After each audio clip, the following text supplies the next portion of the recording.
Thank you for joining. We will begin in a few minutes.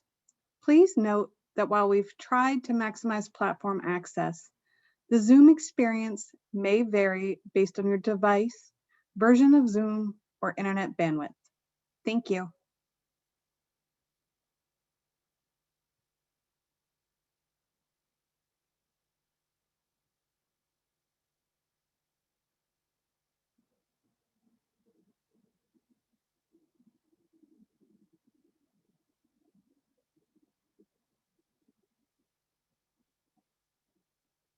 Thank you for joining. We'll begin in a few minutes. Please note that while we've tried to maximize platform access, the Zoom experience may vary based on your device, version of Zoom, or internet bandwidth. Thank you.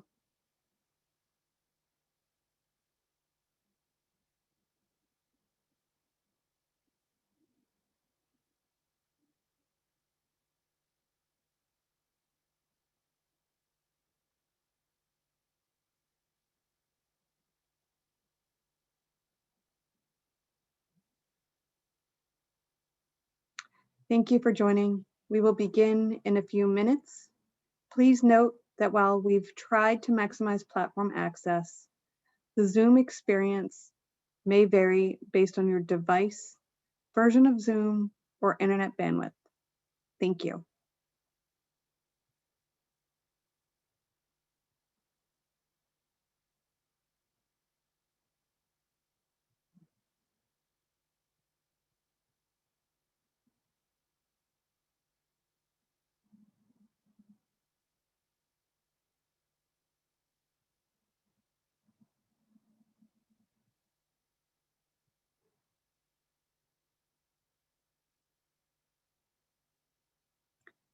Thank you for joining. We will begin in a few minutes.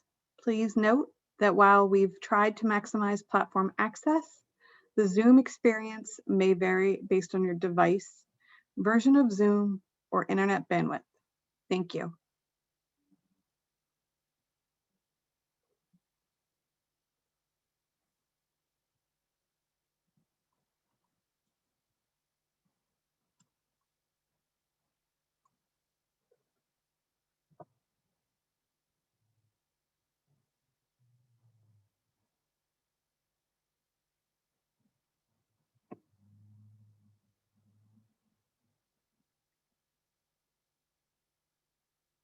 Thank you for joining. We'll begin in a few minutes. Please note that while we've tried to maximize platform access, the Zoom experience may vary based on your device, version of Zoom, or internet bandwidth. Thank you.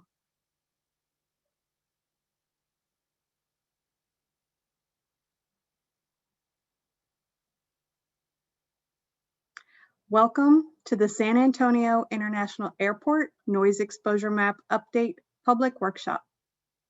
All participants are automatically muted upon arrival and will remain so through the entire meeting. And those who are attending using Zoom can only see our panelists. This workshop will be recorded, and the recording, as well as other materials, will be made available on the airport's Noise Office website. If you're attending using Zoom and are having trouble viewing or hearing, please use the Q&A feature found at the bottom of your Zoom screen, and someone on our technical support team will assist you. Alternatively, you can text 205-697-3432. Again, the number is 205-697-3432. Today's workshop is expected to run about 2 hours and includes a 20-minute pre-recorded presentation. At the conclusion of the recorded presentation, we will answer your questions in the order they are received. To submit a question, please use the Q&A icon found at the bottom of your screen. Please note, these will not be considered official public comments. Please follow the instructions shown on the screen and also provided on the airport's Noise Office website and in the newspaper advertisement to submit your official comments on the NEM update. For those of you who have called into this workshop but are now not in the Zoom interface, you can text your questions to 205-697-3432.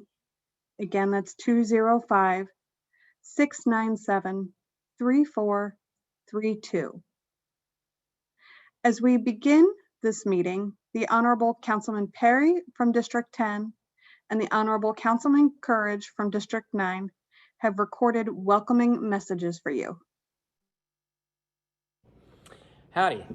I want to take a moment of time to thank everybody for coming out tonight and participate in this workshop, especially those from District 10. Wanted to also thank the airport staff, Jesus, Steve, and Josh, for organizing these workshops to give us an opportunity to take a look at this process and what our current maps are looking like and what these future maps will be looking like also. These workshops will continue through next week, and it'll provide an opportunity for all of us to learn more about that process and how the maps will be presented tonight and how they were developed and how the future conditions map will look like also. Look forward to tonight and appreciate the opportunity to review these future conditions map and provide comments. Thank you all and be safe. Hello, this is District 9 City Councilman John Courage. You're here to receive information from the San Antonio Airport Management Team about the work they're doing to assess noise problems that continue to plague people around District 9 and around the airport. Your participation is very important.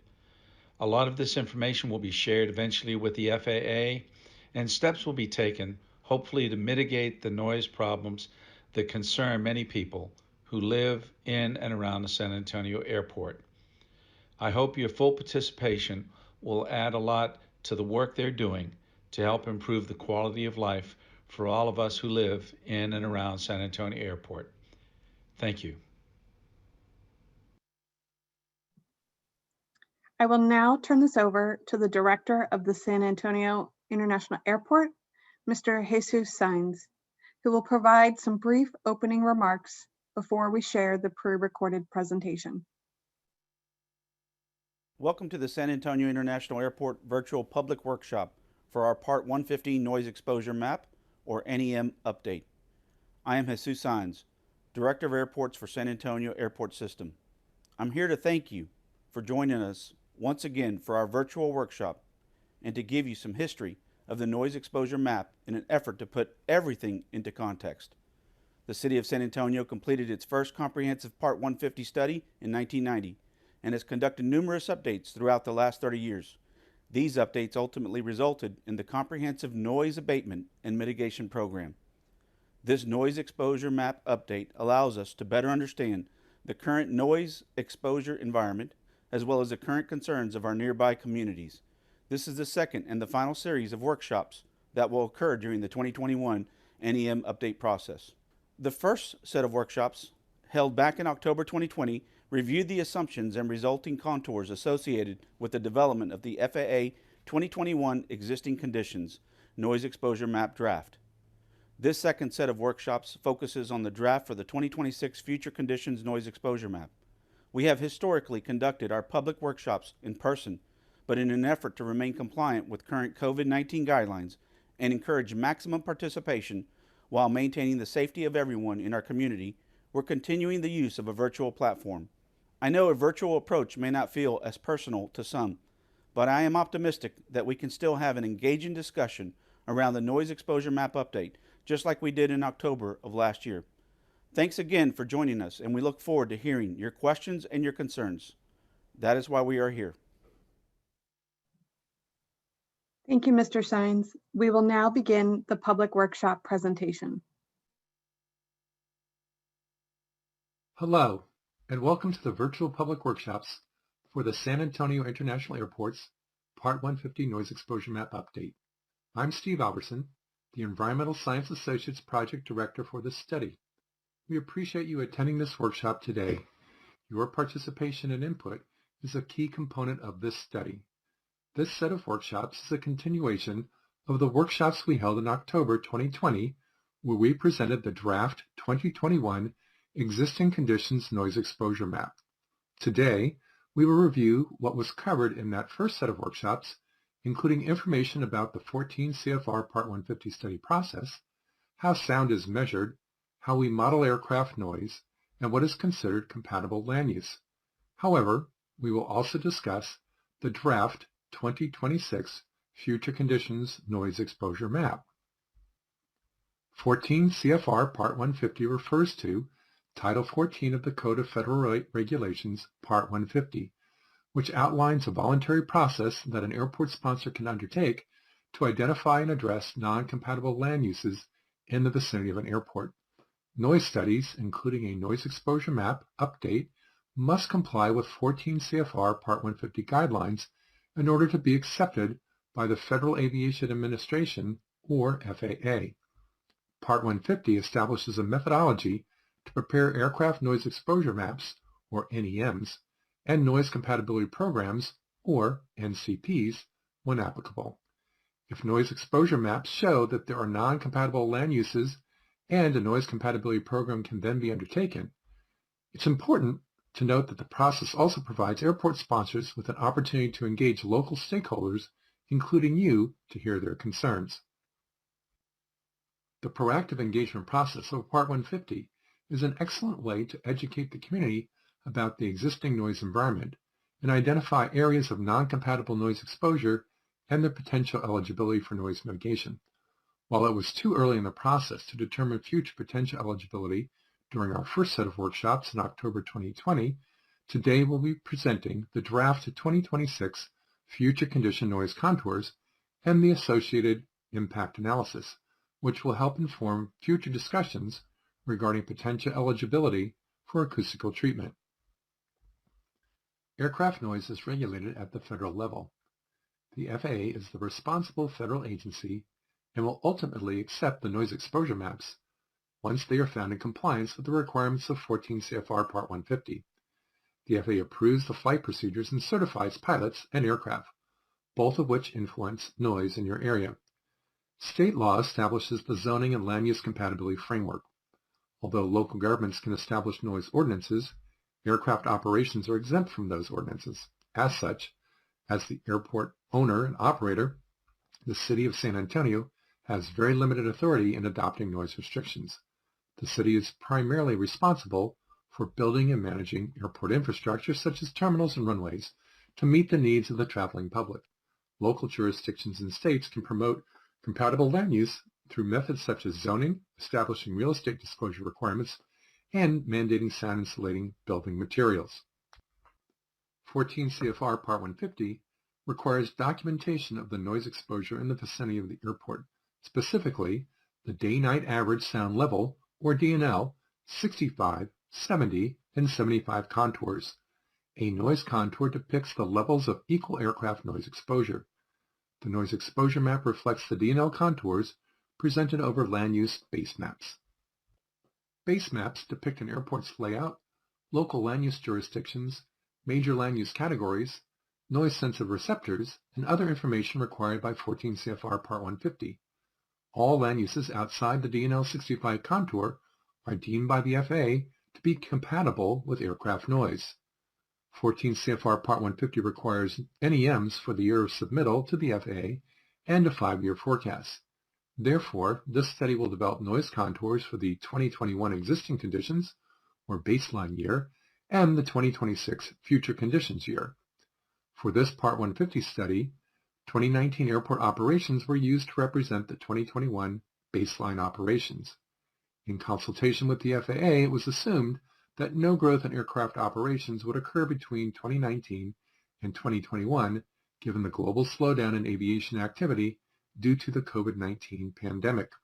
Similarly, and in consultation with the FAA, a 2-year delay in the operational growth was assumed for the 2026 future conditions.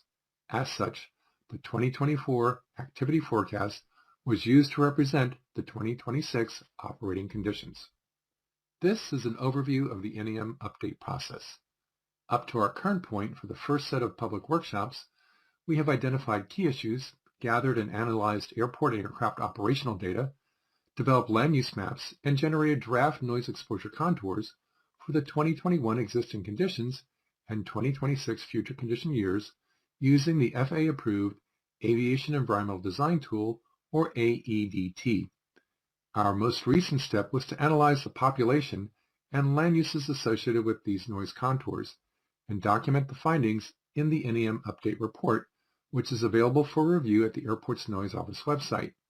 After stakeholder comments on the draft NEM report are reviewed and addressed, the final NEM Update Report will be sent to the FAA for acceptance.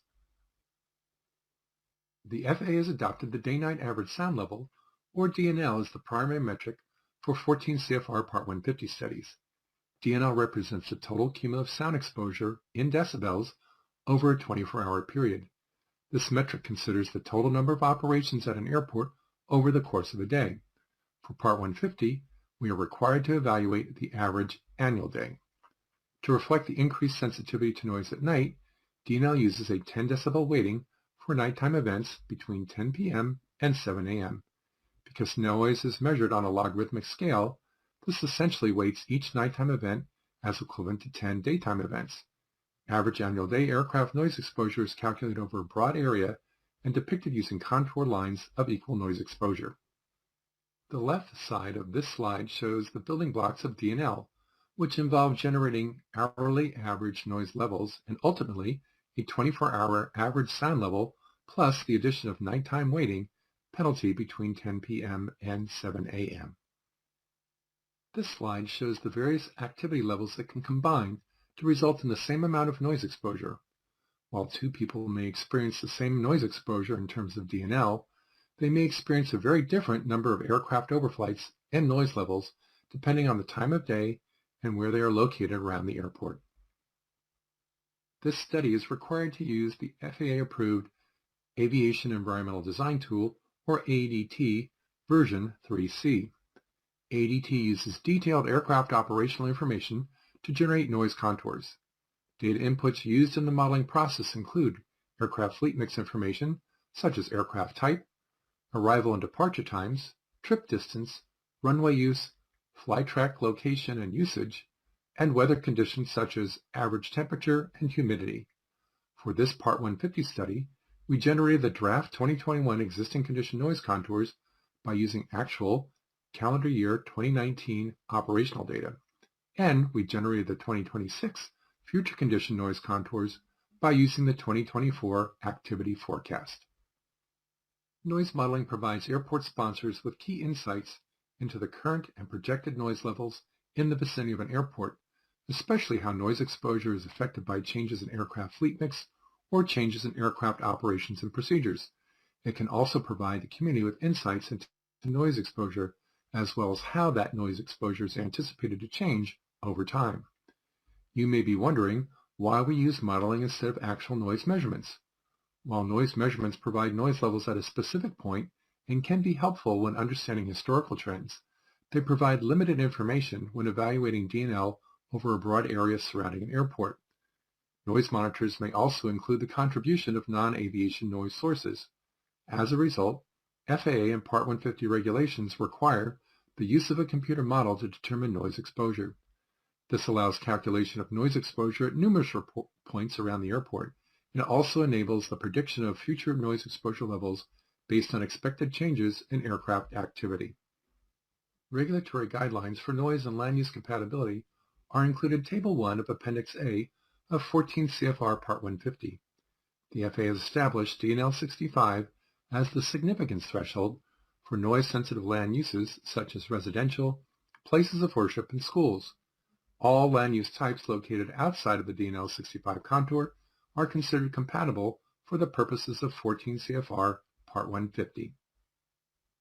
Noise-sensitive land uses include residential, places of worship, schools, libraries, hospitals, and more. To accurately capture all the various noise-sensitive land uses, we consulted more than a half dozen publicly accessible data sources to gather the information. All noise-sensitive sites within the DNL 65 contour are depicted in the land use maps and are identified in the Noise Exposure Map Update Report. San Antonio International Airport conducted its first Part 150 study in 1991, which signaled the beginning of the noise program and office. Since then, the airport has been extremely dedicated to understanding current noise conditions through multiple updates to noise exposure maps and working with the community to reduce their exposure to aircraft noise through multiple updates to their noise compatibility program. The airport currently has a comprehensive and proactive noise management program with a very high compliance rate for noise abatement measures. The airport's noise outreach program is also quite extensive, and to maximize transparency, it has invested in systems that allow daily and monthly reporting, an online noise complaint portal, and more. San Antonio's noise program and best practices are often referenced by airports seeking to further enhance their noise programs. Last year, the airport wrapped up its Residential Acoustic Treatment Program, or RATP. The RATP was a huge success for both the airport and the community. With the help of millions of dollars from the FAA, more than 3,300 housing units received acoustical treatment. The airport's Noise and Operations Monitoring System, or NEMS, was installed in 2017 and is extremely useful in capturing aircraft operations data, determining noise levels during aircraft overflights, and tracking noise complaints from the community.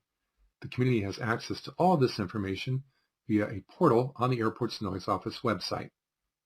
The airport currently operates 12 noise monitoring terminals, or NMTs, that are generally located within a few miles of the airport along the arrival and departure paths for each runway.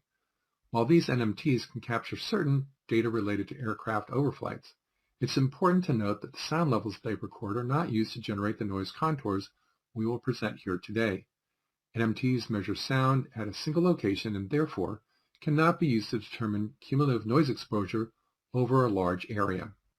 Part 150 requires us to use the 2021 forecasted operations number in the AEDT noise model to determine the 2021 existing conditions NEM.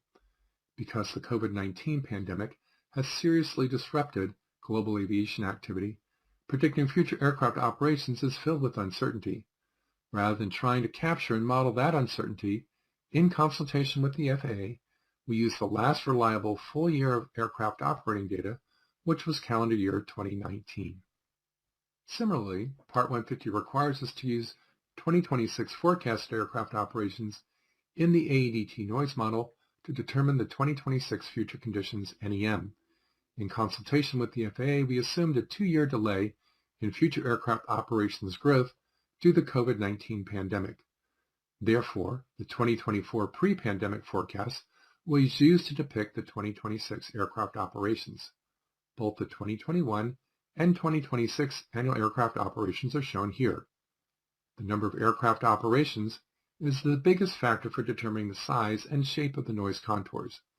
As we previously discussed, aircraft operating at night receive a 10 decibel penalty, so the time of day can also have a noticeable effect on the D&L contours. Please note that the data and references used to populate the tables in this presentation can be found in the draft Noise Exposure Map Update report, which is available for download at the airport's Noise Office website. Aircraft departure stage length is also an important factor affecting the size and shape of the noise contours. Stage length is the distance an aircraft flies from the airport to another airport. Shorter flights typically involve smaller and lighter aircraft and usually carry less fuel. As such, their departures are quicker and steeper, which means people on the ground are exposed to less noise for shorter periods of time. Generally, the larger the plane and the longer the stage length, the more noise exposure to people on the ground. Runway utilization is another important factor affecting the size and shape of the noise contours.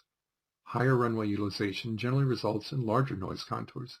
Importantly, the airport cannot control runway utilization. It is determined by the FAA Air Traffic Control Tower, construction on the airfield, prevailing winds and weather conditions, operations at adjacent airports, and pilot preferences. Here we see current daytime runway utilization. It is interesting to note that runway 13 right will likely remain the overwhelming favorite for daytime arrivals in the future, and runway 4 will likely continue to be the most used runway for daytime departures in the future. Future nighttime runway utilization is expected to see the same proportional usage patterns, but interestingly, arrivals on runway 13 right and departures off runway 4 are predicted to be even higher at night. The next 4 slides depict the actual flight tracks or paths of aircraft departing and arriving at the airport. Flight track data was taken from the airport's NOMs and entered into ADT noise model to generate the noise contours. Arrivals are depicted by red lines, departures are depicted by blue lines. Touch and go operations, where aircraft take off and immediately circle to land for training purposes, are depicted by green lines. The thicker lines represent the higher concentration of aircraft operations, and the thinner lines represent lesser concentrated flight paths that disperse from the main tracks. We are not expecting any noticeable changes in the future aircraft arrival departure patterns. As such, the 2026 flight tracks closely resemble the 2021 flight tracks. On this slide, you see the flight tracks for aircraft operating on runway 4. These are the expected flight tracks for aircraft operating on runway 22. Here are the expected flight tracks for aircraft operating on runways 13 left and 13 right. And finally, on this slide, you see the expected flight tracks for aircraft operating on runways 31 left and 31 right. This is the draft 2021 existing conditions noise exposure map. The DNL 65, 70, and 75 contours have been placed on the existing land use map, which essentially means that this map depicts aircraft noise exposure over all land uses in the vicinity of the airport. The noise contours are represented by the solid lines. These contours represent equal levels of noise exposure surrounding the airport and are generated by an extensive noise modeling process. Because the details of this draft NEM are difficult to see in this virtual workshop setting, a high-resolution map is available for download at the airport's Noise Office website. The top table shows the types of land uses and their total acreages within each 2021 DNL contour interval. Land use types range from single-family residential, such as single-family homes, to recreation, such as public parks. The bottom table quantifies the types of noise-sensitive sites located within each 2021 DNL contour interval. This is the draft 2026 Future Conditions Noise Exposure Map. The DNL 65, 70, and 75 contours have been placed on the future or planned land use map, which essentially means that this map depicts aircraft noise exposure over all expected land uses in the vicinity of the airport. A high-resolution map is also available for download at the airport's Noise Office website. The top table shows the types of land uses and their expected total acreages within each 2026 DNL contour interval. The bottom table quantifies the types of noise-sensitive sites expected to be located within each 2026 DNL contour interval. As you can see in this comparison of the 2021 and 2026 DNL contours, their respective footprints are very similar. You will notice, however, that we are expecting to see slight increases in size to the DNL 65 noise contours to the northwest and southeast of the airport. The noise contour size increase in the northwest reflects the expected increase in aircraft arriving on runways 13 left and 13 right, and the slight increase to the southeast reflects the expected increase in aircraft departing runways 13 left and 13 right. The top table shows the anticipated increase in noise exposure between 2021 and 2026 for each land use type within their respective DNL contour interval. The bottom table shows the anticipated increases in noise exposure between 2021 and 2026 for each type of noise-sensitive site within their respective DNL contour interval. As you can see in this comparison of the 2014 and 2021 DNL 65 contours, there have been some noticeable changes in aircraft noise exposure in the past 5 years. Changes in aircraft fleet mix, an increase in aircraft operations, and changing runway use patterns have all contributed to the differences in the DNL 65 contours over time.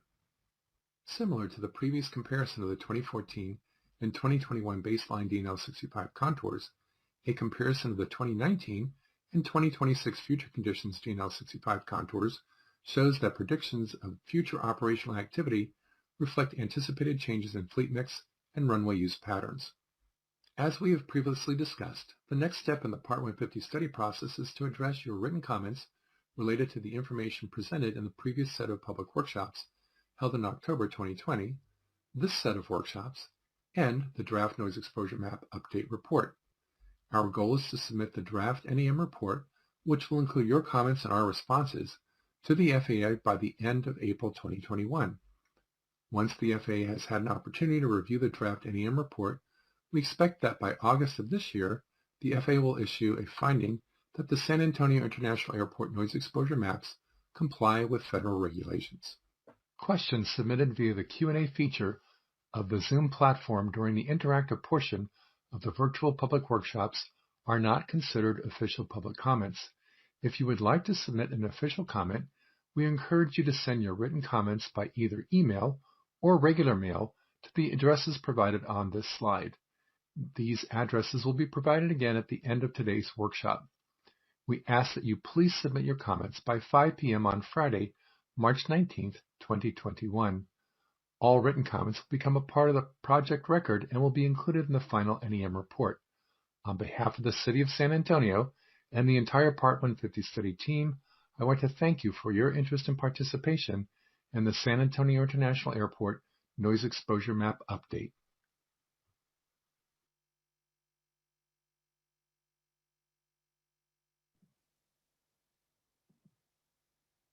Thank you for joining us for the presentation.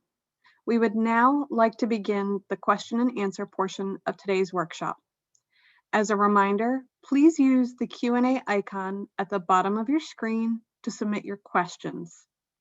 If you're unable to use Zoom to submit your questions, please text 205-697-3432. Again, that's 205-697-3432. Please note, the purpose of this workshop is to help provide information and address your questions about the NEM update. Your questions will not be considered official public comments.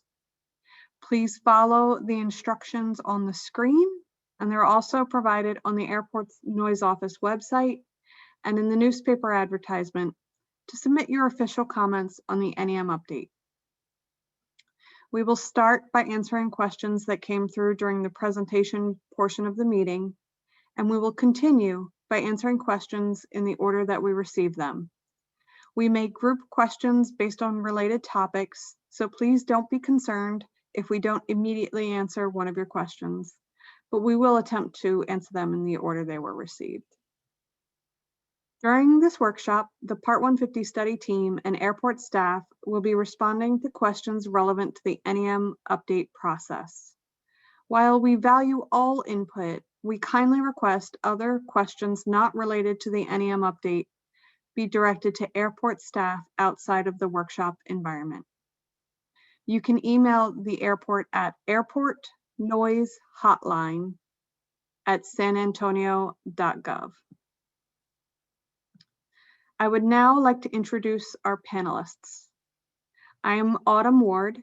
I am a senior noise and environmental consultant with ESA and will be serving as the virtual platform facilitator for today's Part 150 public workshop. ESA is a consulting firm hired by the San Antonio International Airport to conduct this NEM update. ESA has decades of experience and has completed noise studies at airports around the country. Steve Alverson is an airport noise and acoustical expert with ESA and is the project director for this study. Neil Wolf is ESA's project manager for the Part 150 study and is responsible for the day-to-day execution of the consultant team's work effort. Mike Arnold is a senior vice president with ESA and is providing oversight on the Part 150 study update process. Chris Sequeira is a noise and air quality modeling expert with ESA and provides technical insight into how the noise model operates. Tracy Beach is a senior project manager with WSP and is the deputy project manager for the Airport Strategic Development Plan or Master Plan. Joshua Heiss is the noise abatement officer for the San Antonio International Airport and is the airport's project manager for this Part 150 study. And Steve Southers is the environmental manager for the San Antonio International Airport. Our first question is for Steve Alverson. Can you explain what's included in the NEM update?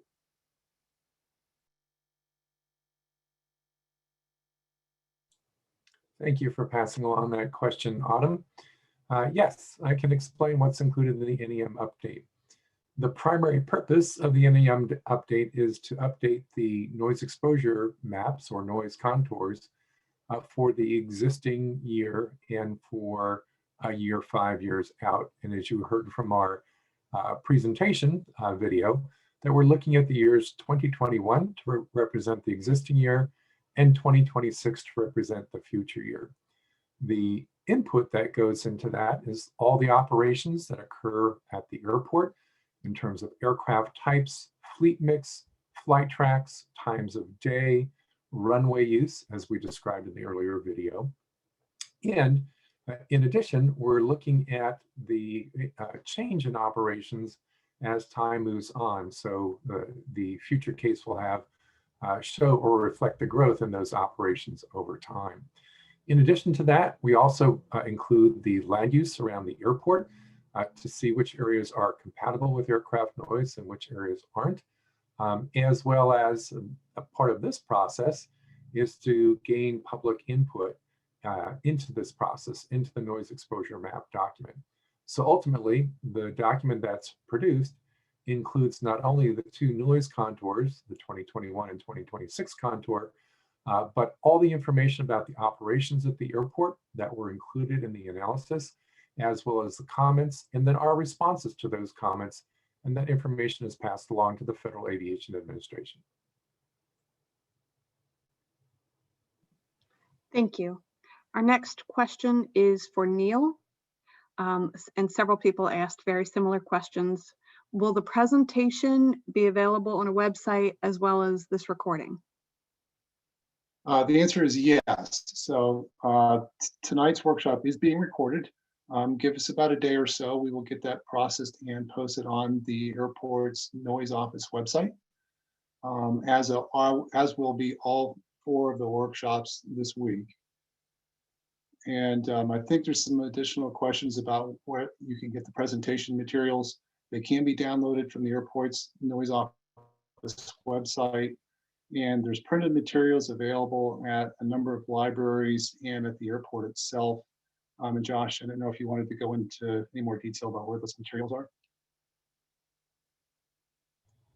Neil, that's accurate. Everything that you've said as far as the materials being available on the internet for future use and future reference, as well as area libraries around the airport, Brook Hollow, Thousand Oaks, Wetmore, all those different locations. Central Library will have copies and materials. And if you need, contact the Airport Noise Hotline at 210-361-9632 or my desk number at 210-207-3847, and I will work to get you copies upon your request. But the Airport Noise Hotline email is probably the fastest way to get access to information, as well as the website. Our next question is for Chris. It starts with a comment about aircraft flying low over their street, but the specific questions are weather conditions taken into consideration, and are time of flights taken into consideration, the late night flights in particular? Yep, thanks, Autumn, for relaying that question. And the answer is yes and yes, just generally, and specifically concerning weather. One of the purposes of our data investigation during production of these noise exposure maps is to look at the airport conditions, and that does include weather. And the reason is very simple.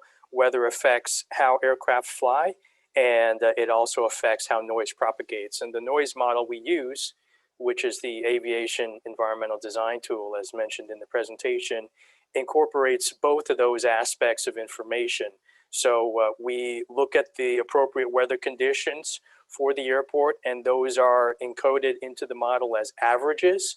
Since we look at DNL, which is an average noise metric, we use average weather in the model, which is also consistent with the FAA's guidelines for using AEDT for Part 150 studies. And finally, because DNL places an additional 10 decibel weighting on aircraft that fly at night, which specifically in terms of DNL is 10 p.m. to 7 a.m. local time. We do use the aircraft times a day in the model. And effectively what happens is that one operation at night has the same DNL noise value as 10 of those operations in the daytime. And that's because the DNL weights nighttime operations by 10 decibels. And that's of course to account for the fact that people are more heavily annoyed by aircraft operations noise at the nighttime hours. Thank you. The next question is for Steve Alverson.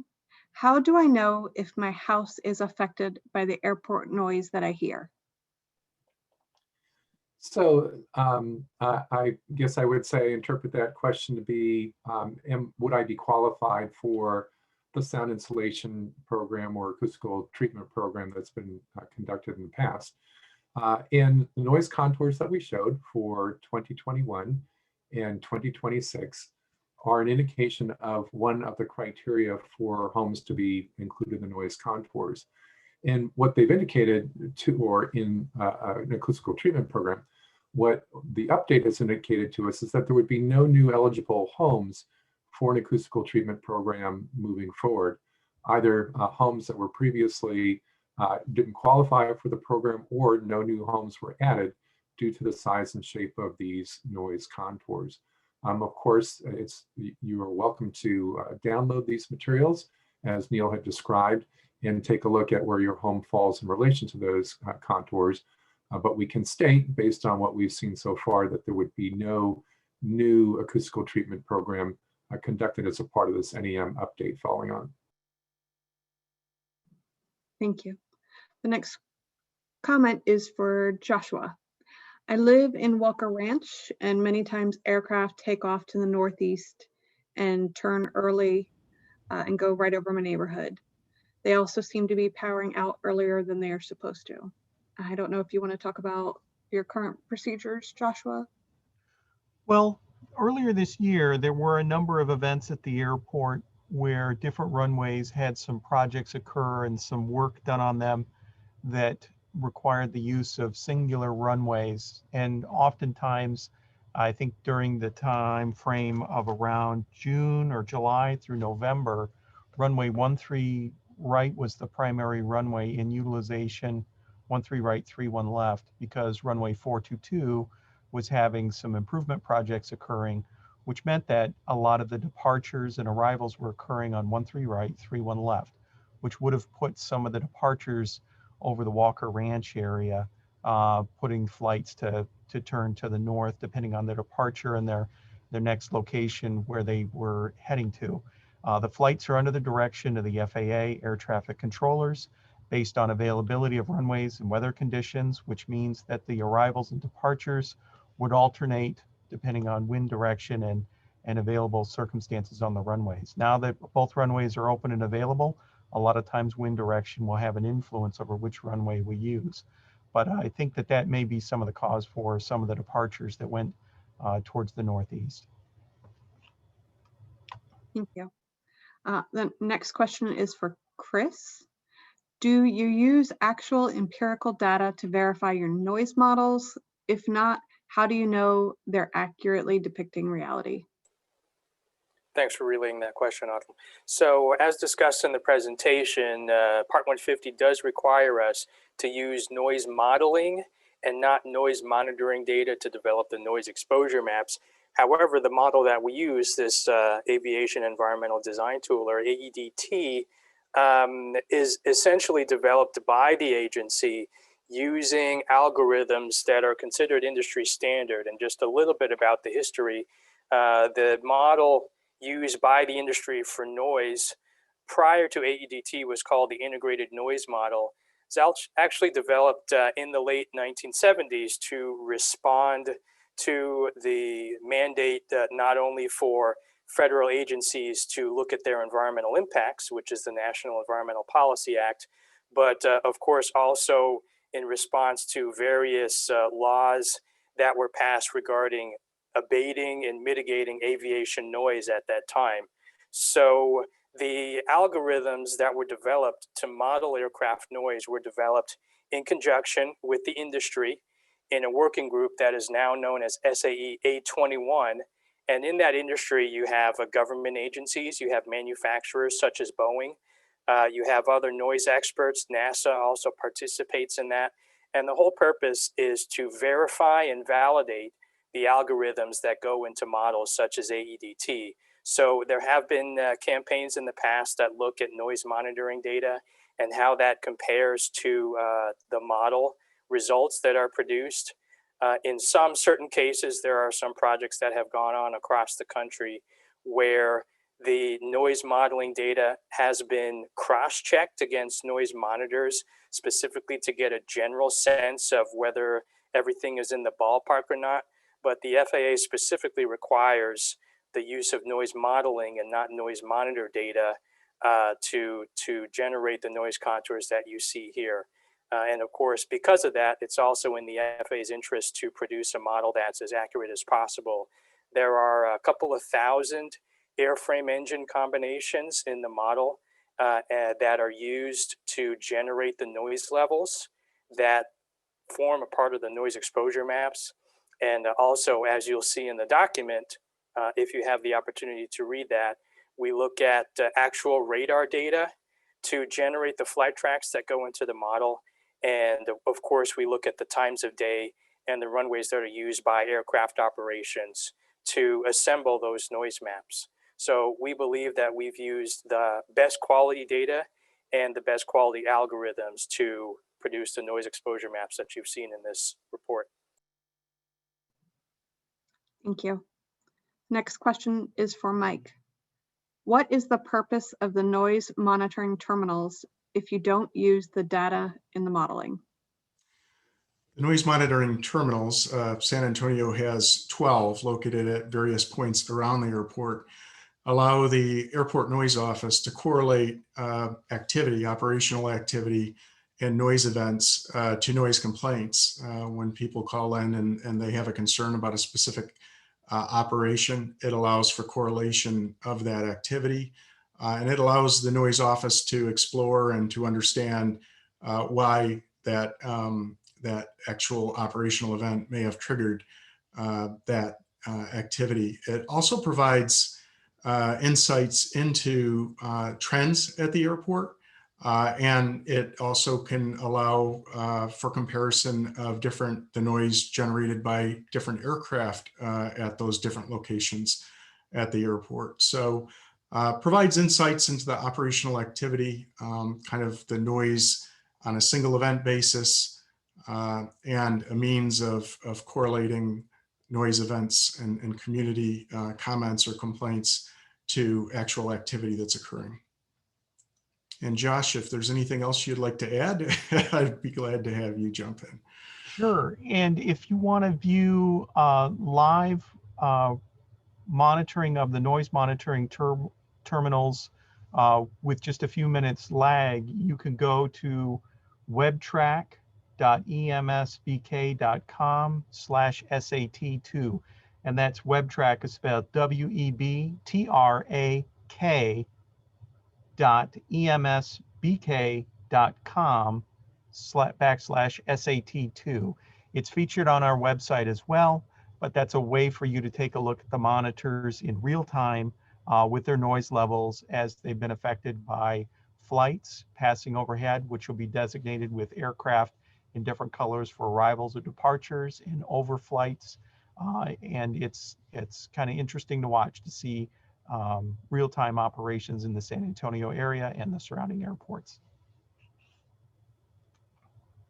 Next question is for Steve Alverson. There's actually a couple different similar questions. Someone commented that the Windows program was discontinued. Will there be any future window program or RATP, so sound insulation program, as part of the NEM? And you're on mute still. There we go. My mute button is being temperamental.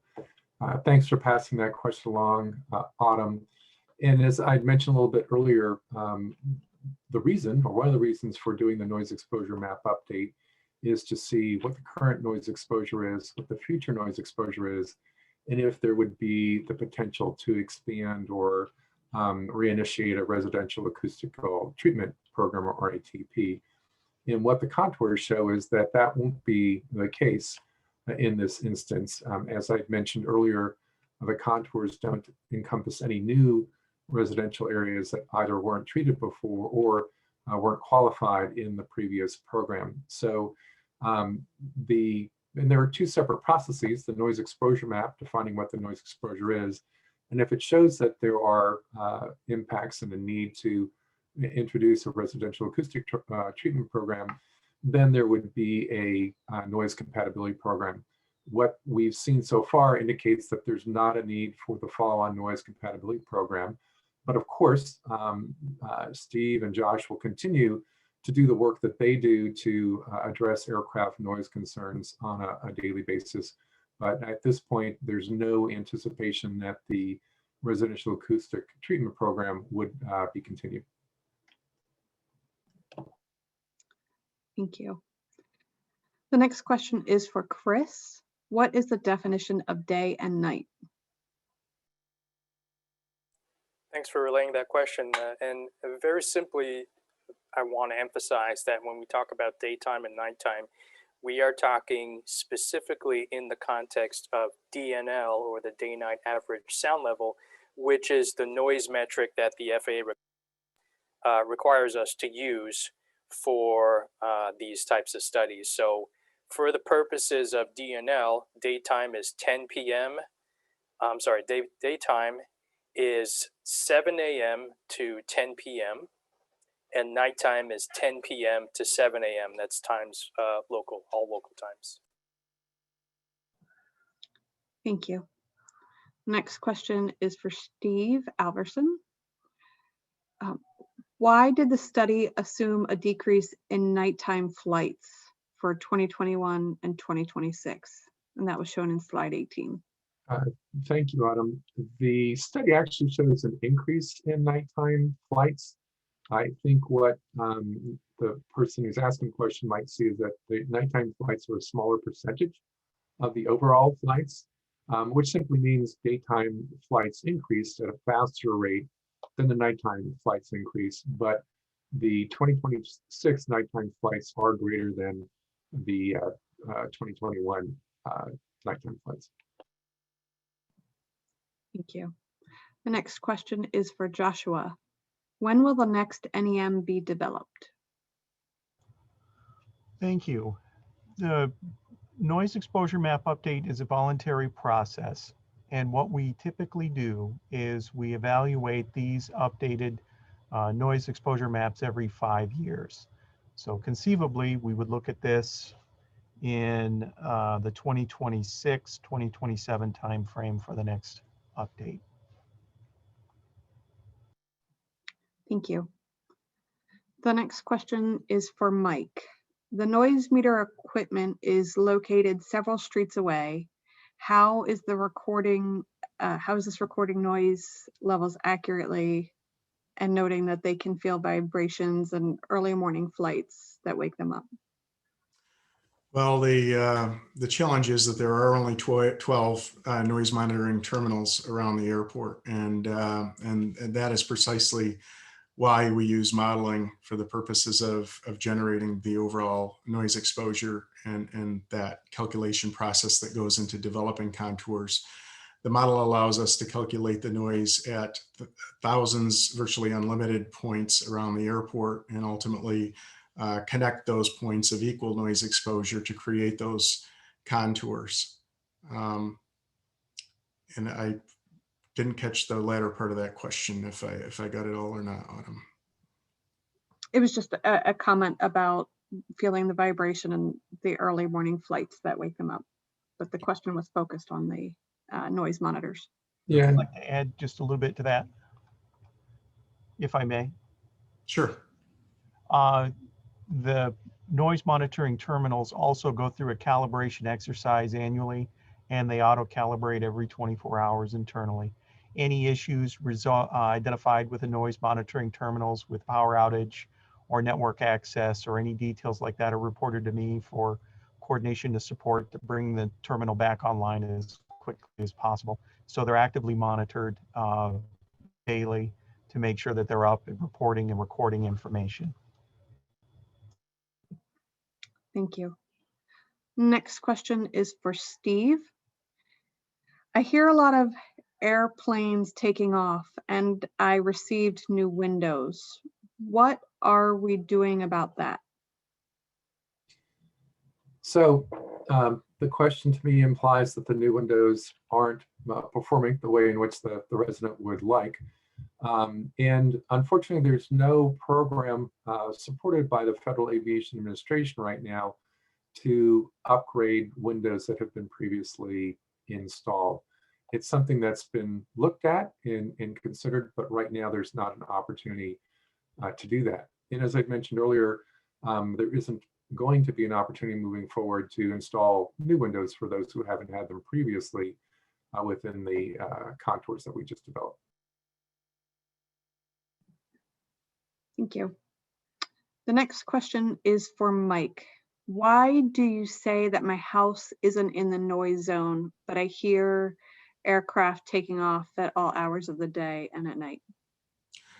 Well, it's really important to note that that noise doesn't stop at those contour lines. We recognize that it does extend beyond those contours that were reflected on those maps in the presentation. But those areas, those contour lines represent the areas of the highest concentration of noise exposure. And that concentration of noise exposure that is 65 dNL or higher, which the FAA considers non-compatible with noise-sensitive uses, such as residential uses. And while you may hear the noise in areas outside the 65 dNL contour, I hear them at my house. I'm under the downwind for approach for a major commercial airport myself. But while you hear that noise, the cumulative or the annual average day noise exposure doesn't exceed those significance thresholds that the federal government has set for the establishment of those noise contours. Thank you. The next question is for Steve. What recourse do citizens have if they disagree with the noise exposure maps? The recourse that they have is to provide their input and comments as a part of the Part 150 process. So as we've emphasized at the beginning of the presentation, and then after the video recording, that your input is critical to this process. The Federal Aviation Administration is interested in it, as is the City of San Antonio. So provide that information in writing, sending that to the airport email address, or mailing it to the address that we had provided to you earlier, and we will provide it again before the end of this workshop. And let certainly the FAA and the city know that you disagree with the noise contours and noise exposure maps. What the FAA and the city would be interested in is, what information do you have to indicate that the information that was provided is incorrect and needs to be corrected. As a part of our process, we will prepare responses to those comments, and all that will be included in the noise exposure map report and submitted to the FAA. Thank you. The next question is for Chris. What is the expected increase in number of flights on runway 13 right by 2026? And how many flights are using that runway now versus in 2026?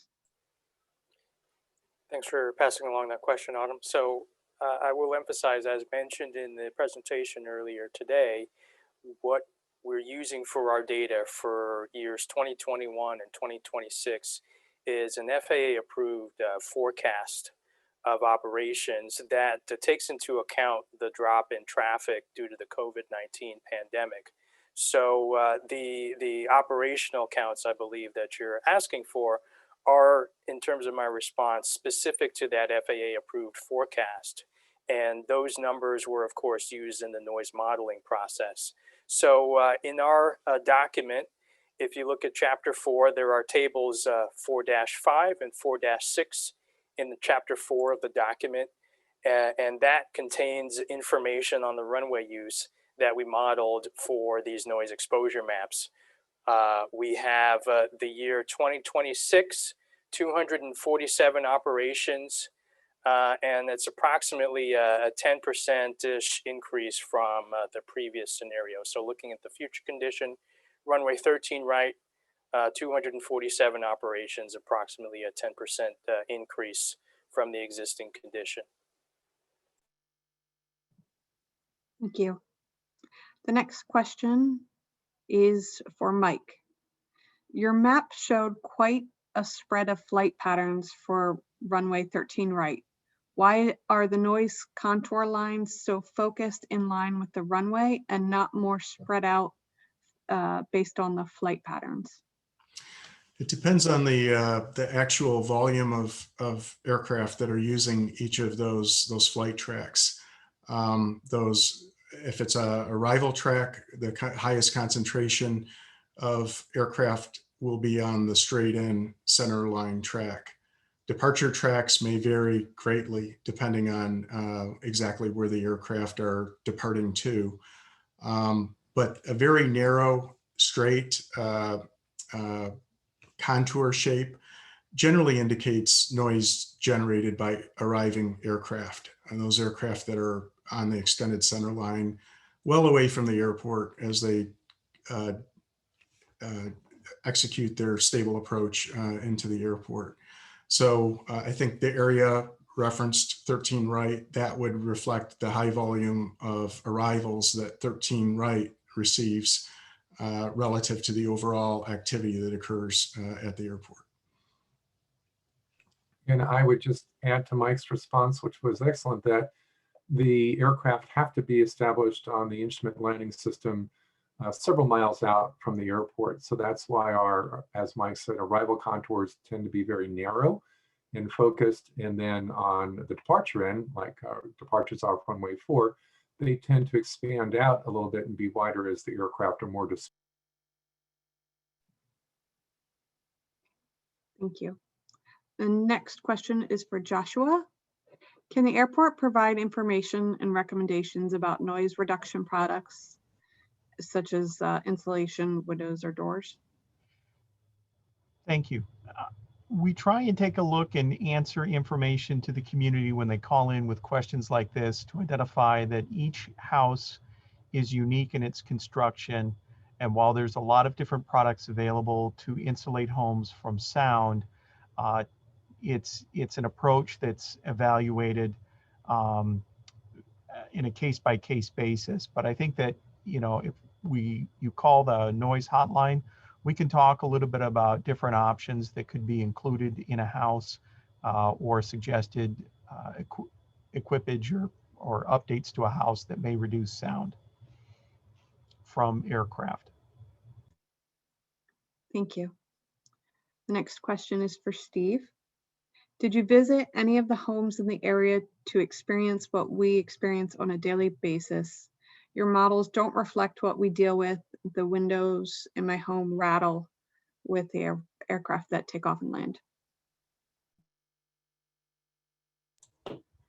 The short answer is we did not. In terms of those folks who developed the noise contours, of course, the airport staff have been out to a number of homes in the area and are familiar with that.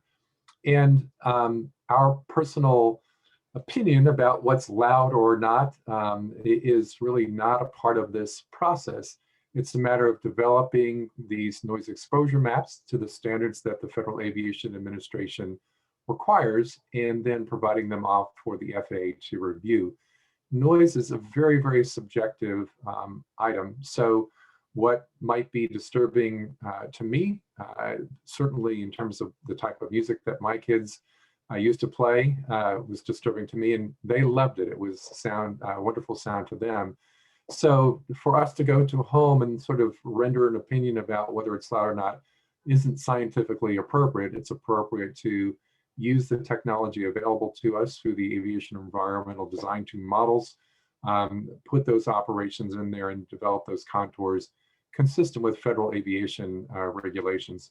But the whole reason that the airport does these noise exposure map updates on a regular basis is they understand that noise is of concern to the community and want to be a good neighbor and do the best they can to address it as time moves forward.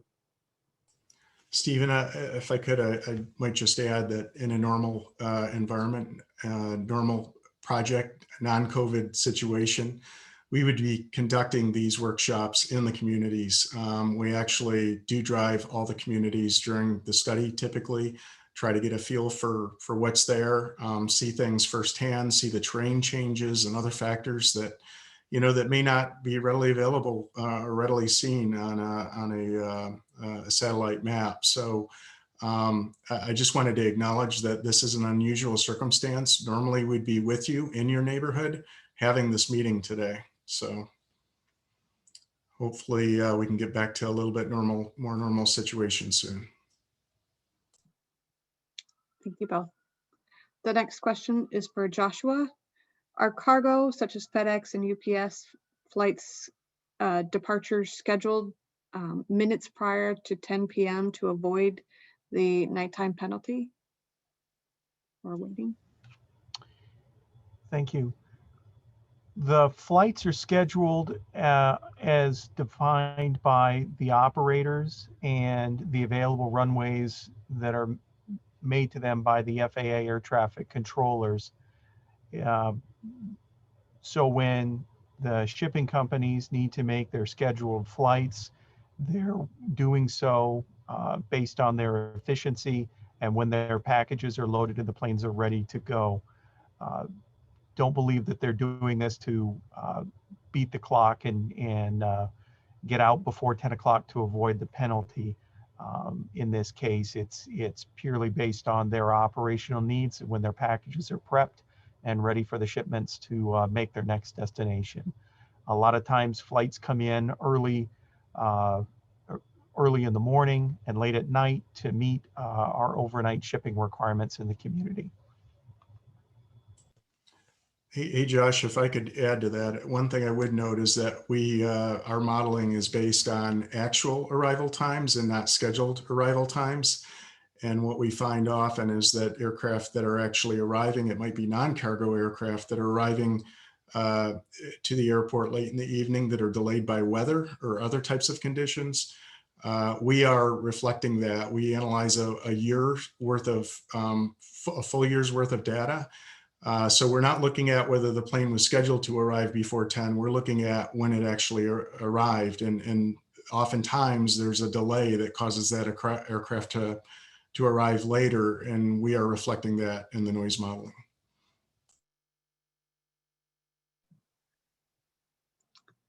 Thank you. The next question is for Steve.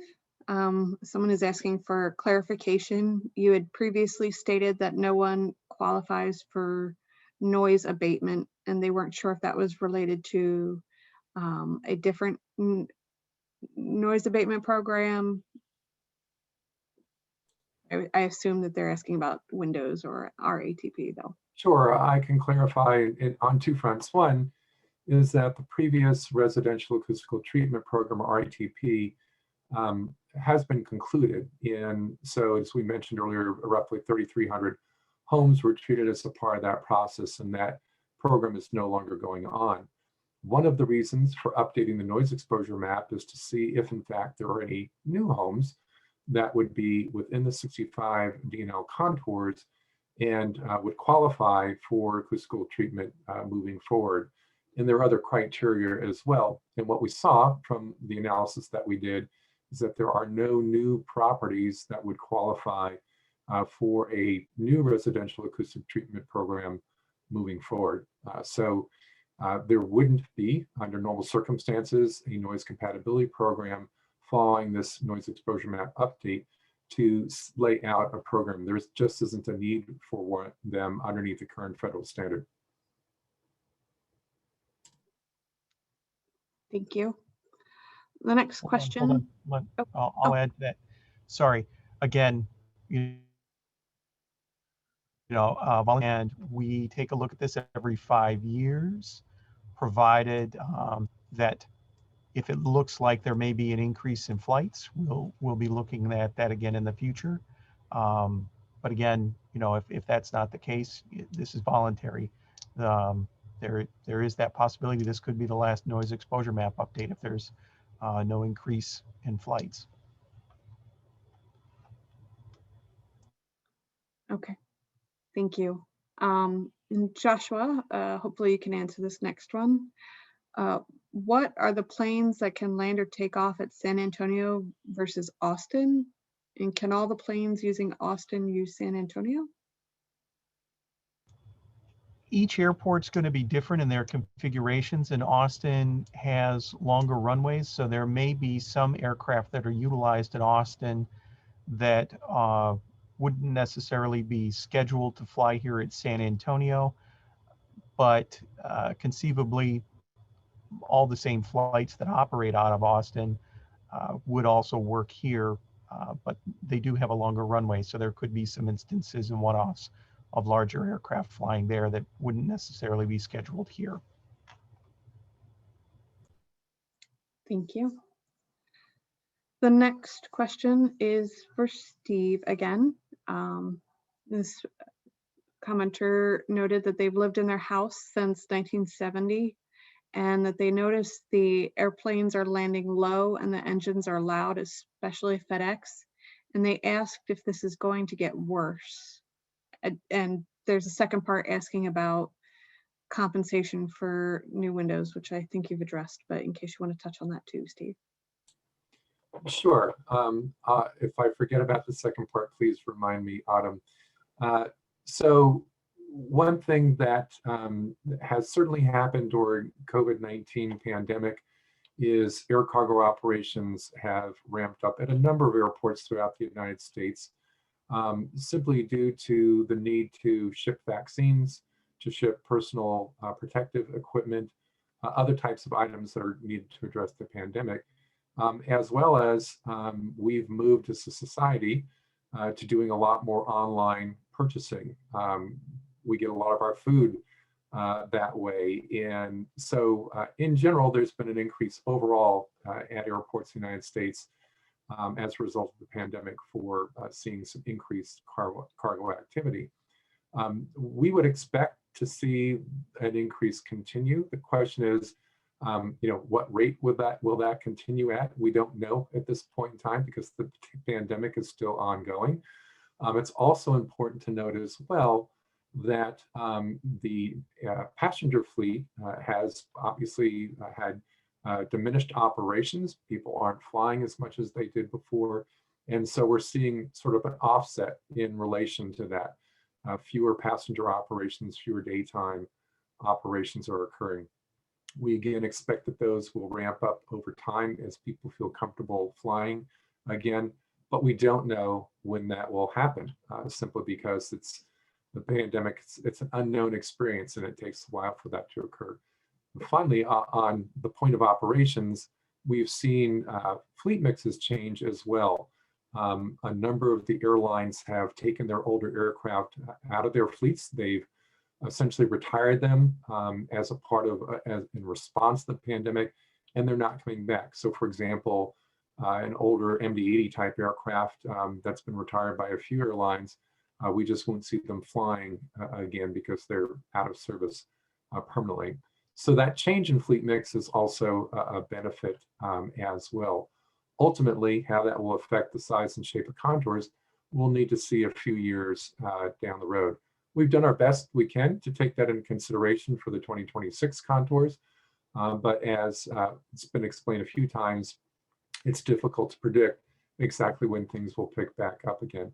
In terms of the second part of that question, in terms of compensation or acoustical treatment, again, through the development of these noise exposure maps, we don't see any new areas that are newly exposed to 65 dL higher or that previously didn't qualify that would now qualify. So there's not an anticipation that there'll be additional residential acoustic treatment program moving forward.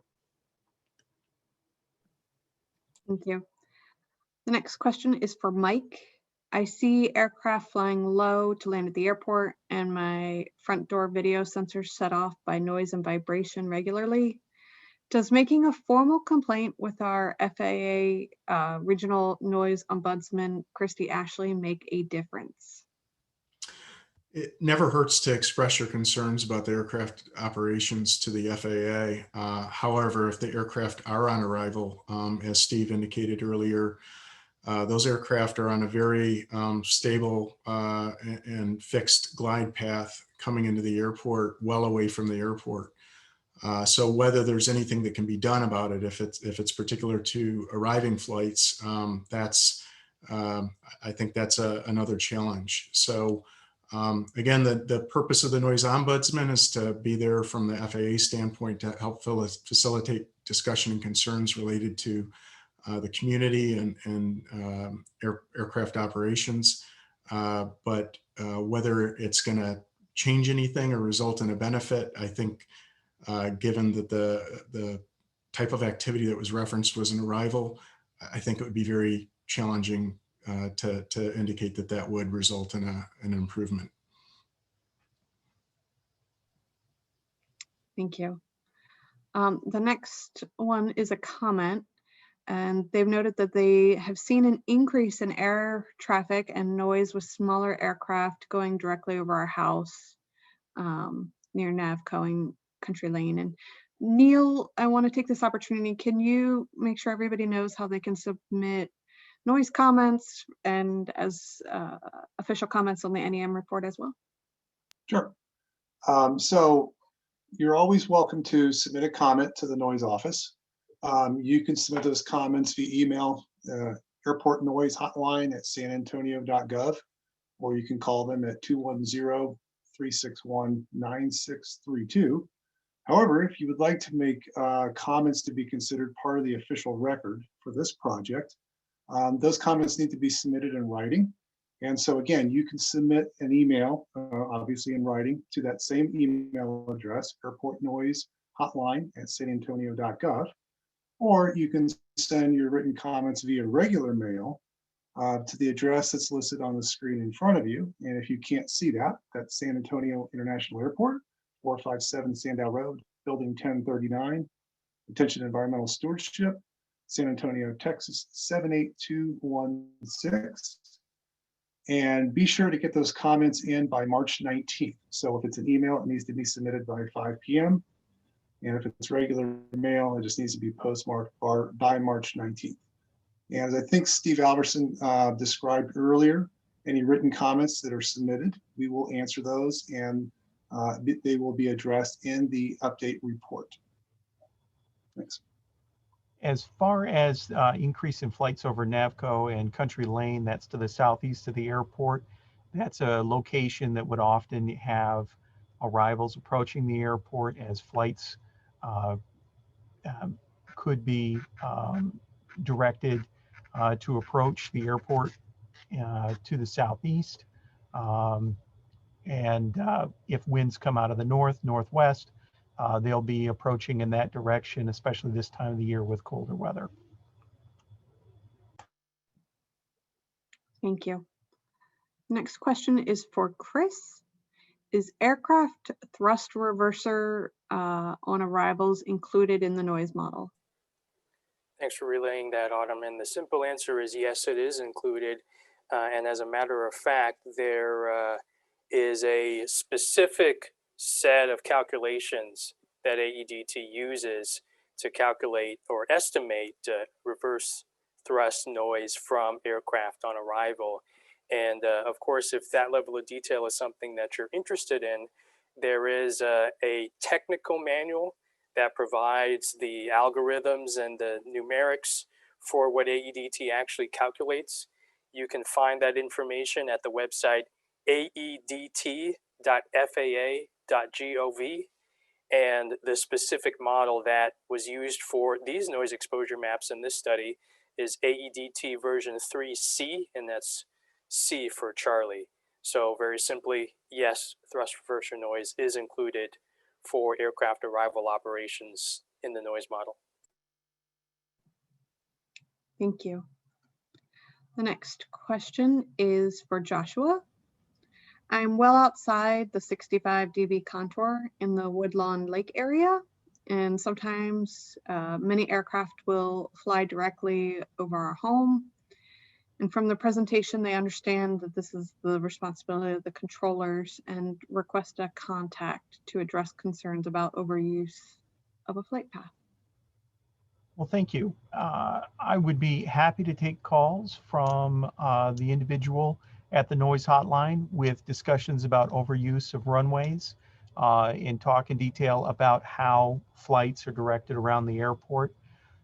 What I wanted to identify was that specific suggested departure or arrival corridors are not something that's approved by the FAA through our noise compatibility program. We have a number of different measures that are proposed in the compatibility program, and this is one that is disapproved for the sake of efficiency and flexibility in moving aircraft around the airport, given our location and proximity to area airports like Randolph Air Force Base and Lackland Air Force Base. So keeping all the runways open and available for options is ideal in this case.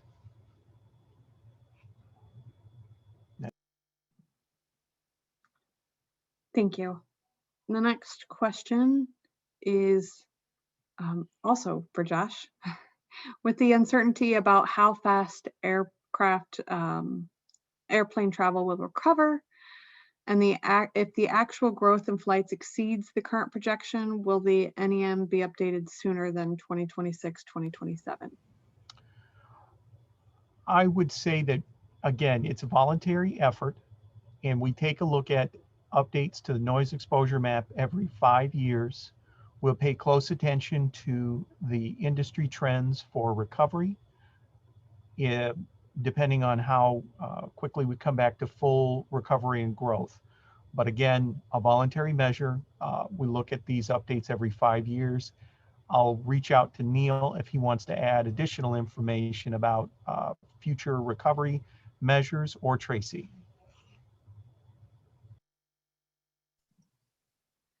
No, I don't have nothing else to add at this point. Tracy? No, I don't have anything to add. Okay, thank you. The next question is for Chris. Does local time shift with daylight savings time?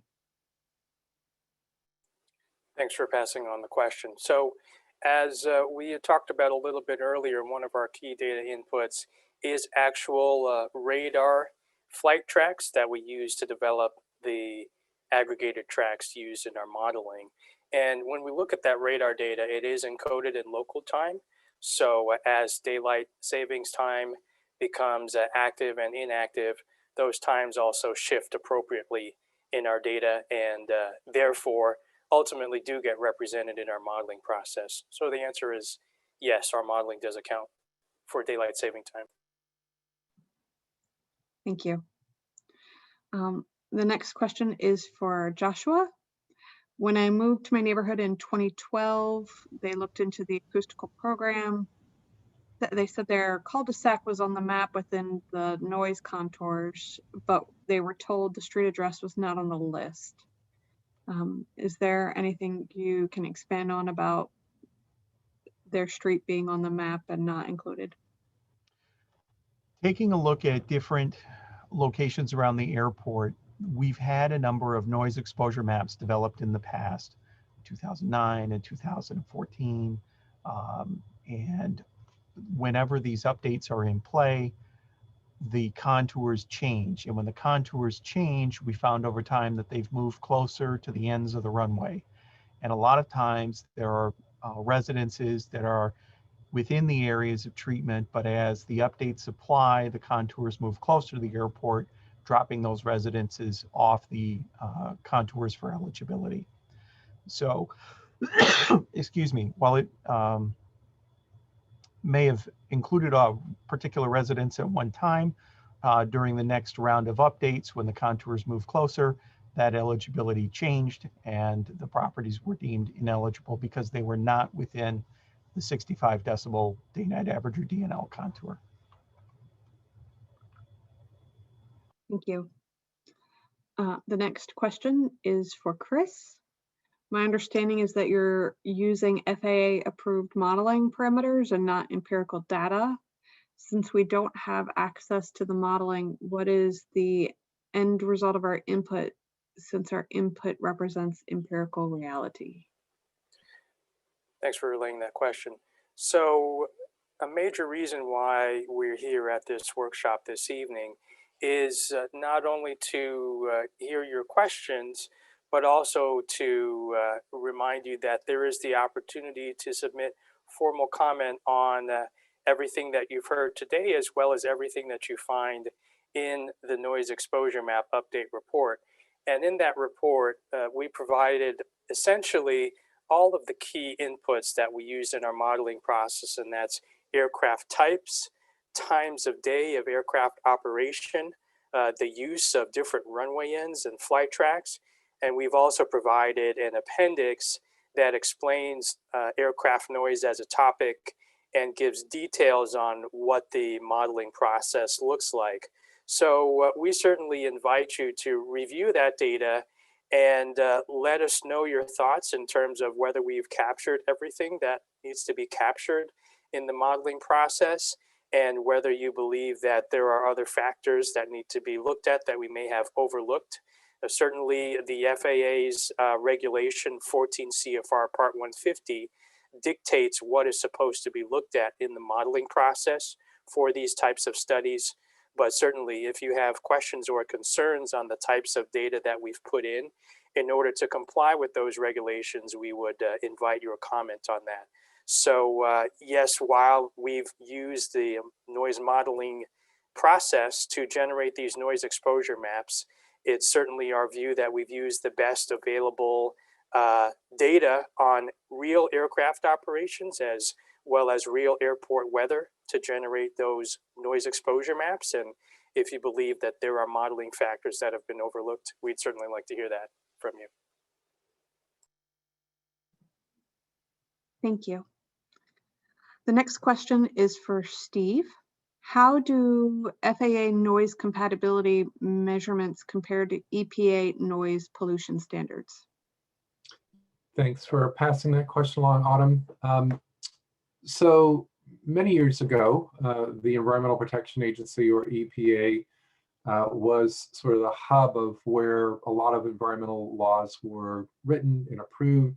And in 1973, the EPA prepared a document that was known as the so-called levels document.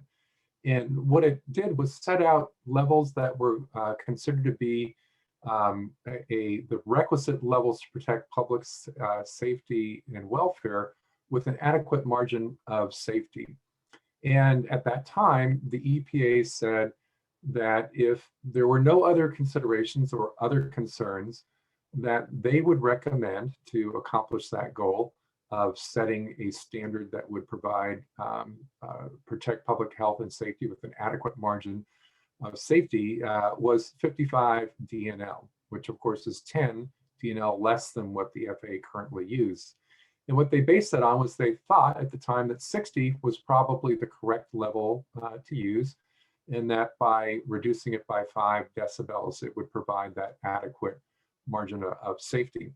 Of course, the EPA doesn't now, I shouldn't say of course, the EPA does not now have standing in terms of setting guidelines for each of the different federal agencies. So in the case of the Federal Aviation Administration, they're required on the National Environmental Policy Act to set their own standards for their operations and for environmental protection. And through a lot of research over the years, the FAA adopted and set the 65 DNL standard, which has been in place for many, many years. However, the FAA is now looking at that. They recently conducted a neighborhood environmental survey to evaluate if in fact 65 is still the correct standard for them to use and get input from airports throughout the country. It'll probably be a couple years before policy might be changed, if it changes at all. But that's basically the relationship between what the EPA said back in the early 1970s versus the standard that the FAA has used for several decades now. I would also add, if I could, Autumn, that the FAA has not developed and implemented the DNL 65 standard in a vacuum. Over the past several decades, that there have been several federal interagency committees on noise, going back to 1980 with the Federal Interagency Committee on Urban Noise. And that committee established federal-wide land use compatibility guidelines, which, of course, because the federal government does not control land use and zoning at local areas, local neighborhoods, there had to be some set of overall standards that the federal government could use in its projects. And so the land use compatibility guidelines that came out of that Federal Interagency Commission or committee ultimately propagate down to the current day in terms of the land use compatibility guidelines that can be found in 14 CFR Part 150. And those are essentially the types of guidelines that say residential land uses in areas above DNL 65 are typically, not always, but typically considered to be non-compatible with aviation noise. And that, of course, affects what we do today in terms of how we execute these studies and how we look at compatible land use. Other interagency commissions that have been put together, the most recent was in 1992, the Federal Interagency Committee on Noise. And that had a little bit more of an aviation focus.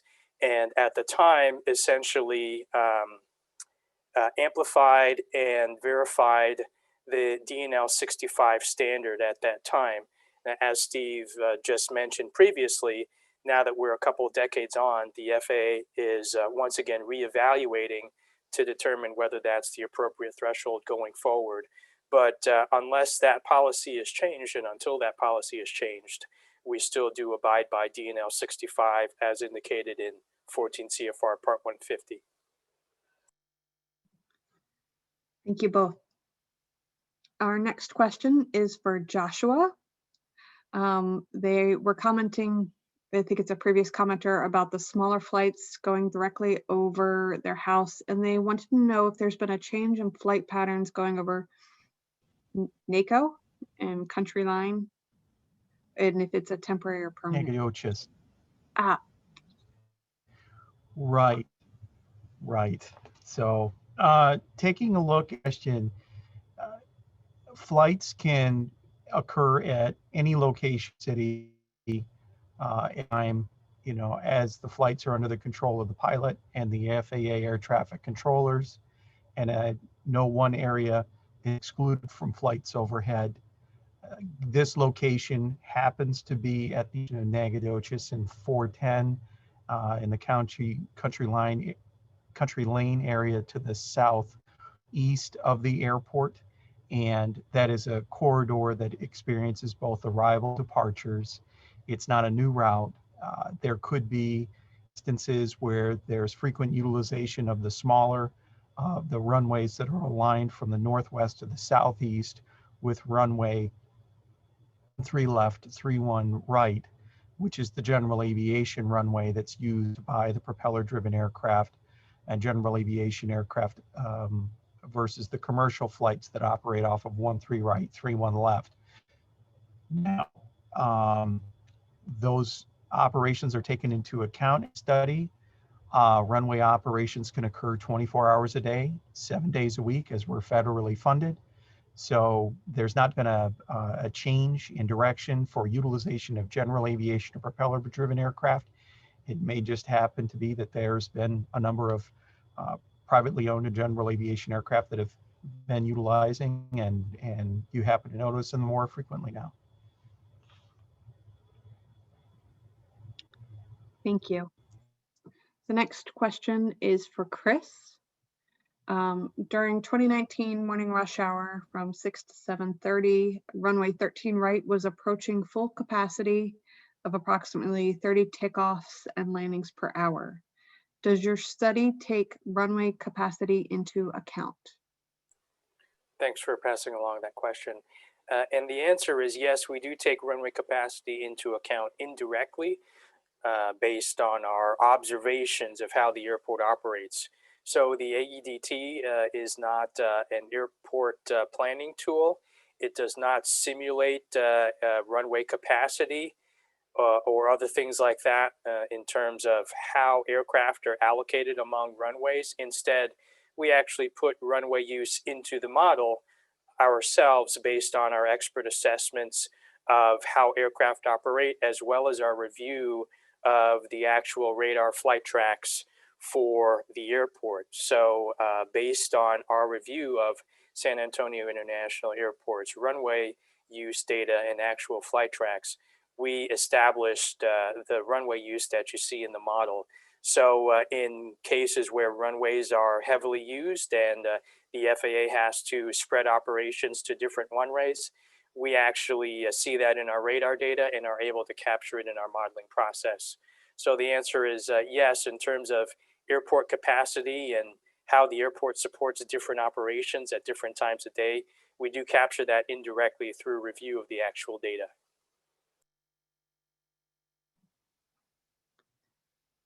Thank you.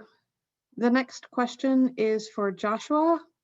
And they asked, what is the noise stage level by Sunset and Jones-Maltzberger for aircraft landing? And they noted that the FAA has a noise standard for helicopter at stage 3.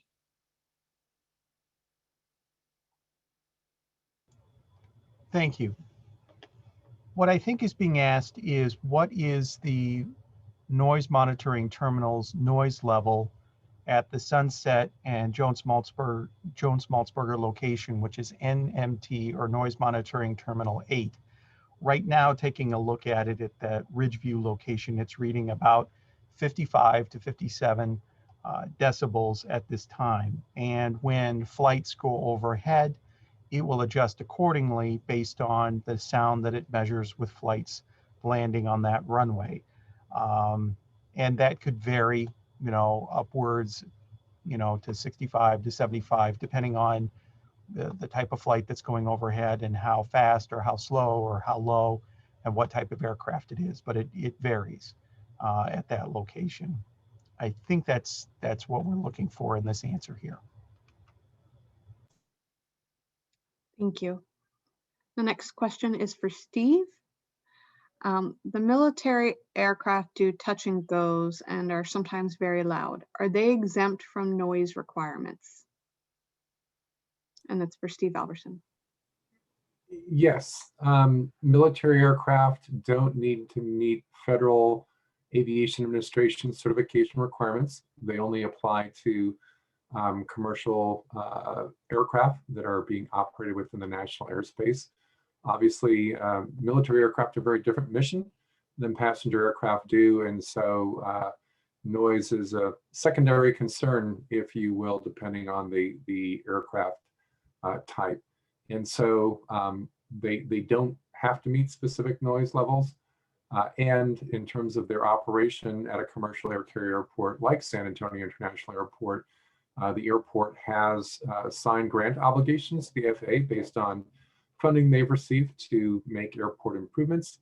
And they are required to keep the airport open for military use. So those operations not only continue at San Antonio, but any other commercial air carrier airport that has received federal funding, military operations can operate there.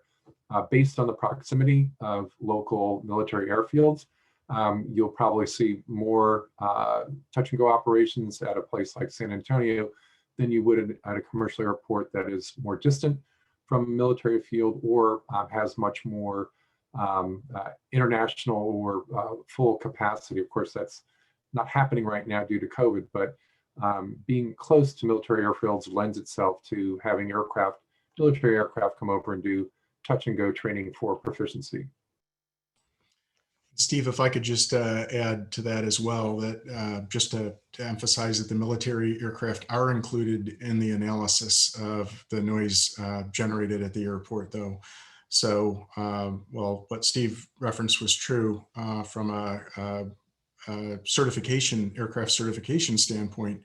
The military aircraft are included in the noise model, and we do reflect the contribution of their noise to the contours generated for San Antonio.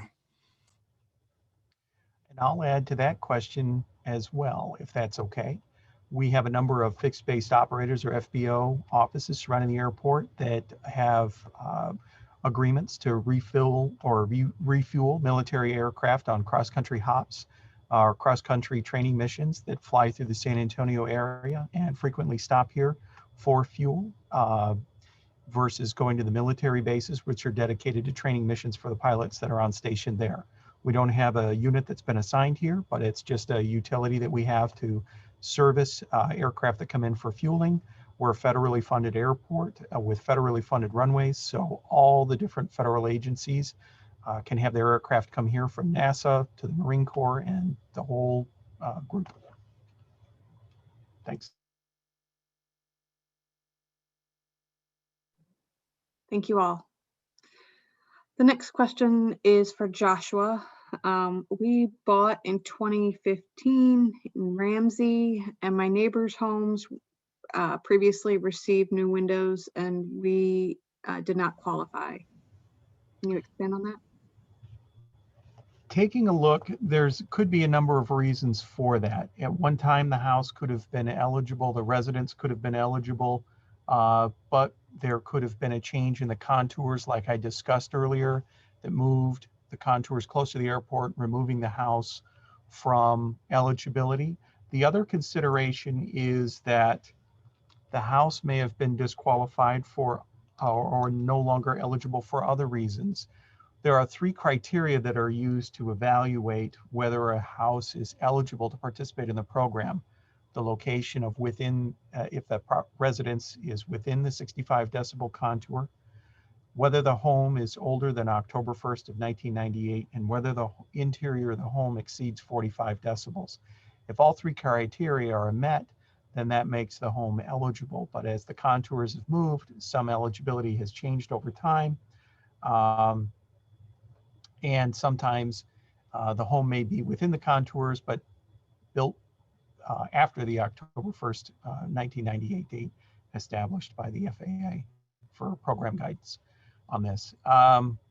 Or the interior sound level, for whatever reason, may not have exceeded the 45 decibel limit. So if those 3 criteria didn't meet, it may not have been eligible at that time. Trying to take a look here at a map to see where the house is in relation to the airport. And it looks like the Ramsey location is an area that's close to the airport, within a mile of it, right next to the airport, and is due east of it. And the contours typically lobe around the edges of the airport and go just down to 281 and cross over at 281 and 410. This doesn't look like an area that has had contours that have moved out to it, other than perhaps years ago. But they've moved close to the airport as updates have applied to the airport, and contours have moved closer to the boundaries. All right. Thank you. The next question is for Steve. This resident has lived there for 12 years and has never heard of the window replacement. But they noted that it's 74 decibels day and night, and asked how do they alleviate the matter. And following up on their question, they also noted that, people are working from home now and they don't understand why it doesn't apply. They're disrupted, and can that be taken into consideration? Thank you for passing on that question, Autumn. So if you've been in your home for 12 years and haven't heard of the program, it's quite possible that you're outside the program area. The city of San Antonio, the airport staff, do a really good job to reach out to those homes that are within the contours historically, to let them know that the program's available, and then to begin the process of determining, as Joshua had just described, whether the home qualifies or not. The question mentioned a noise level of 74 dB. I'm assuming that's one that homeowner might have taken on their cell phone sound level meter. The measurement that we're using is the day-night average sound level, or DNL. It's a 24-hour metric that takes into consideration, as Chris explained earlier, the operations both during the daytime and nighttime period, with those nighttime operations receiving a 10 decibel weighting. So oftentimes those maximum levels don't equate to the types of levels that we see when we look at the 24-hour noise exposure, in part because there's some periods during the day that are quiet, and that is figured into those contours as well. Again, as we've stressed throughout this presentation, if you have questions about the location of your home in relation to the noise contours, by all means, you can contact the airport noise office staff, and they'd be happy to address those specific concerns. Thank you. The next question is for Joshua. What area of San Antonio has the least amount of aircraft noise? Well, that's a complicated question because anybody can have aircraft overhead at any time based on direction of the pilots flying the aircraft, the guidance of the FAA air traffic controllers, moving the aircraft around the airport. So when you take a look at maps that show flight tracks over time, you know, it covers a wide range of the city surrounding the airport. You know, and everybody's unique in how they approach sound and whether they find sound sensitive or are sensitive to the impacts of noise between the two different people, as Steve Alverson was trying to talk to earlier today. So when you take a look at flight tracks, you have to take into consideration the frequency of the arrivals and departures and the splay that can sometimes occur as well. Some areas are going to certainly have a lot of frequent flights overhead because of their location for an approach, or when you look at departures and frequent departures, the splay starts to separate off the ends of the runways. I don't know that I could necessarily quantify one particular area as being quieter versus another in this case, due to the fact that it's a centrally located airport and the city's grown up around the airport. Most neighborhoods experience some aviation noise at some point.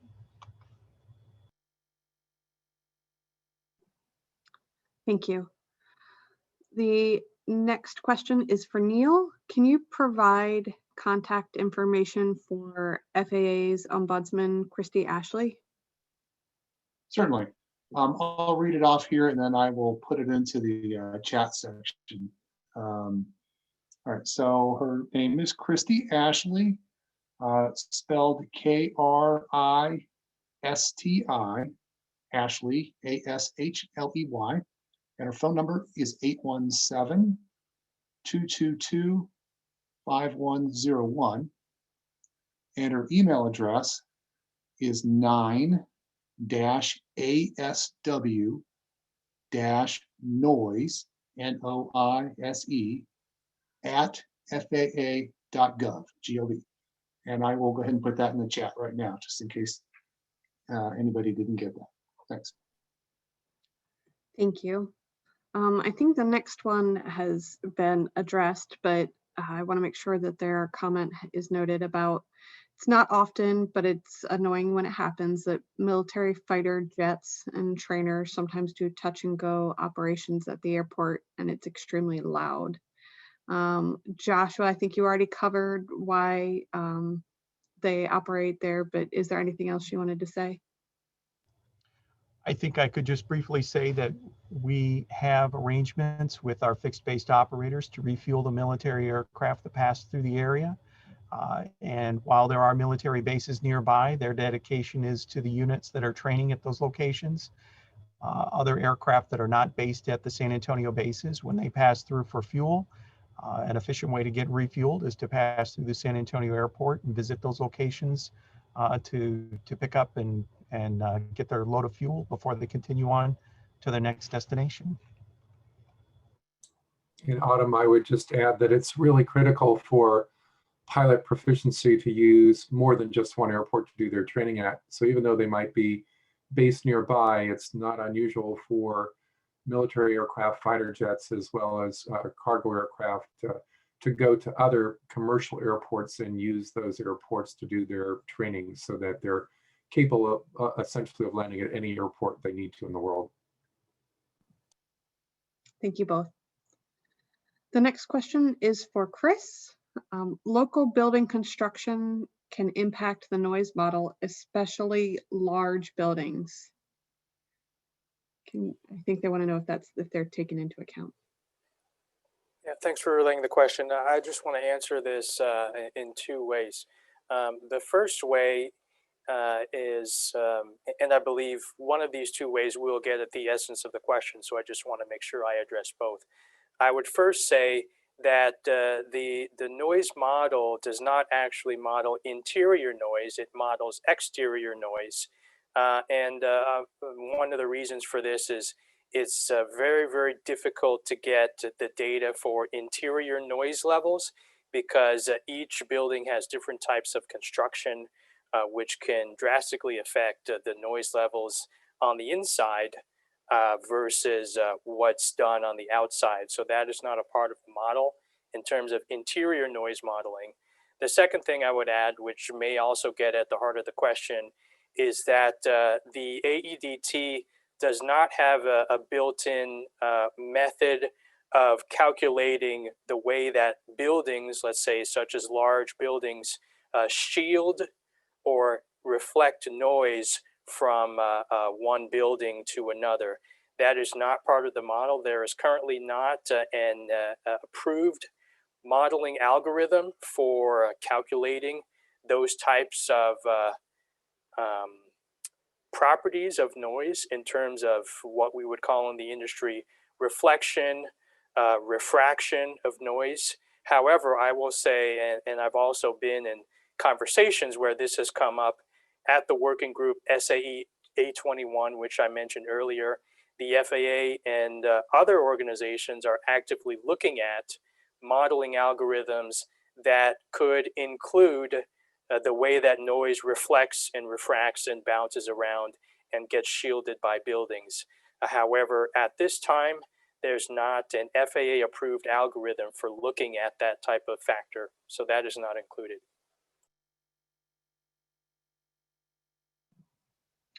Thank you. The next question is for Mike. Previously, Josh had mentioned about noise levels being between 55 to 57 in the Ridgeview subdivision, and that was noise monitoring terminal levels. However, and it was noted that it can reach or exceed 65. So why wouldn't this qualify for new windows? Sure, Autumn. So the 65 that we're referring to when it comes to the threshold for significance is a cumulative threshold called DNL. It factors in the annual average day noise exposure, which reflects the contribution of all activity that occurs throughout that 24-hour period. As Chris indicated earlier, those nighttime operations are weighted by 10 decibels, count 10 times as heavily as the daytime activity. But that overall average is actually what we're looking at. It's not the noise exposure related to a single event. So you may have events that exceed 60, 65, 70, 75 at a specific noise terminal related to a specific flight. But what we're looking at is that overall average annual day noise exposure, that cumulative measure of all of the noise, the average noise level within that 24-hour period. Thank you. The next question is for Steve. We actually have two different commenters asking about the same thing.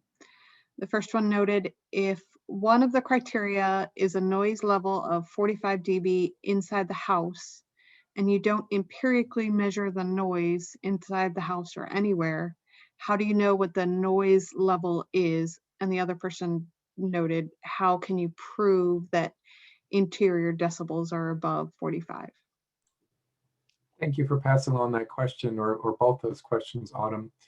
So the process that we've gone through now in terms of developing the noise contours for 2021 and 2026 defines the out of bounds of a noise exposure program. So as Joshua mentioned earlier, if a home is within the 65 contour, that's sort of the first stage of potentially qualifying for sound insulation.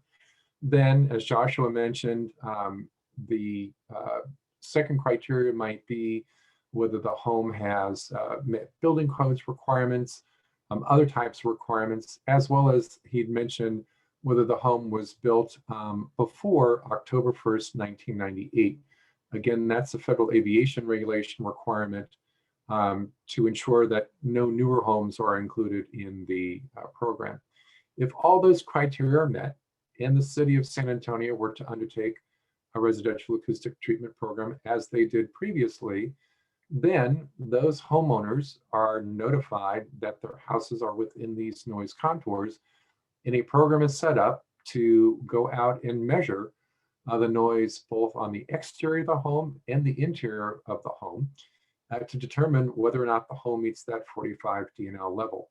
So that's where the empirical measurement comes in, is based on whether the home is within the contours or not and meeting the other criteria, if the homes in fact meet or exceed the 45 dB criteria.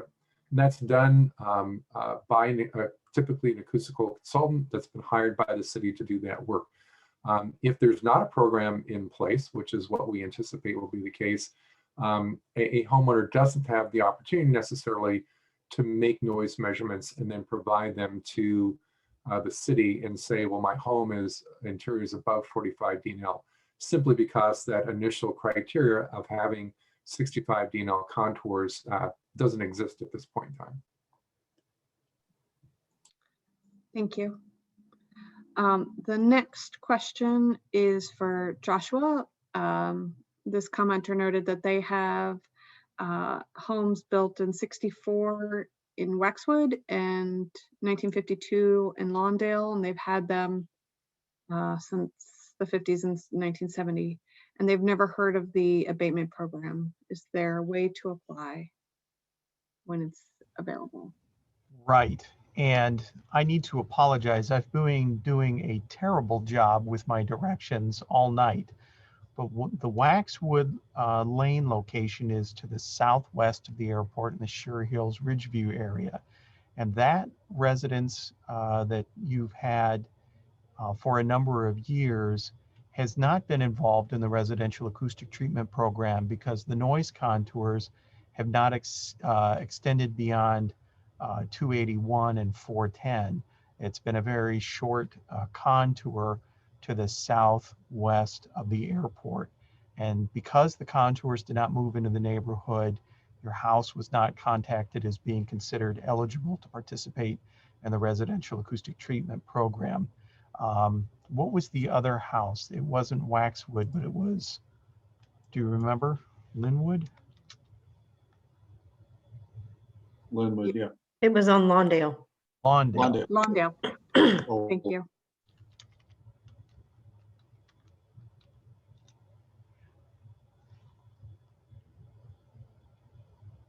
And taking a look, the Lawndale property is to the southeast of the airport.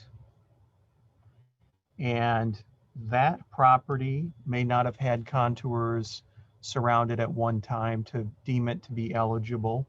And I'm just quickly taking a look here at that location, but I'm suspecting that they may not have been within the contours at some time that prevented them from being contacted to identify that they were eligible. So definitely not the Waxwood, and the Lawndale may have at one point, but it's outside of the eligibility contours at this time. All right. Thank you. We have two more questions. The first one, also for you, Joshua. They actually had a few different comments, but they were focused on the departures and noted needing a comprehensive climb out profile to reduce some of their noise concerns departing runway 4.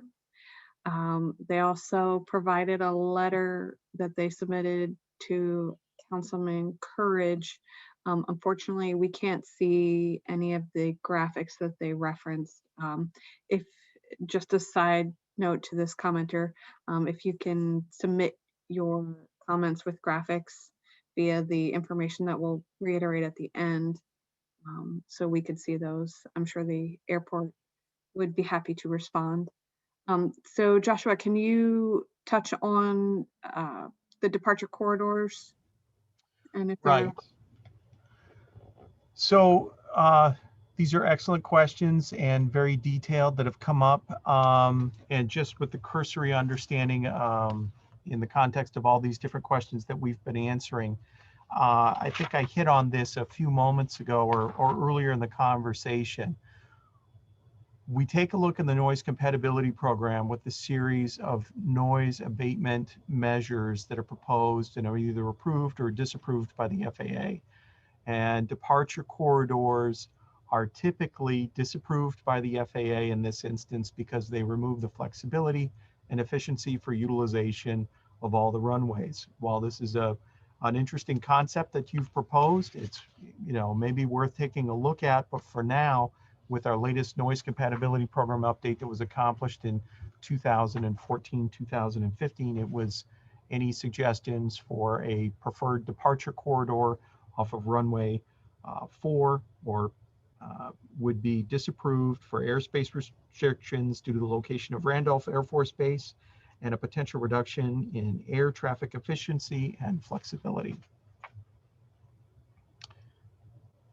And I think that's the quick summary that I have for this suggestion at the moment.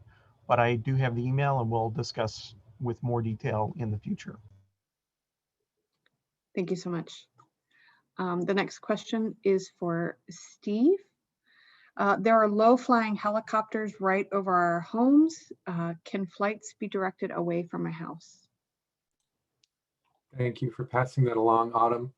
Again, we mentioned earlier when we began the presentation that the Federal Aviation Administration is responsible for the safe operation of all aircraft within the national airspace system. And it's under their control and guidance that aircraft fly where they are flying. And certainly close to an airport like San Antonio International Airport, the likelihood is many, if not most of those aircraft are under the FAA's guidance. In the simple answer is no. As much as we'd like to direct aircraft away from everyone's homes, it's not possible, for aircraft to get from point A to point B. And so in general, the FAA's primary focus is on safe operation of those aircraft, make sure that they're at the appropriate altitudes for their operation and getting safely from destination A to destination B safely and soundly. So that's completely within the FAA's hands and not an option to avoid a particular house or set of homes.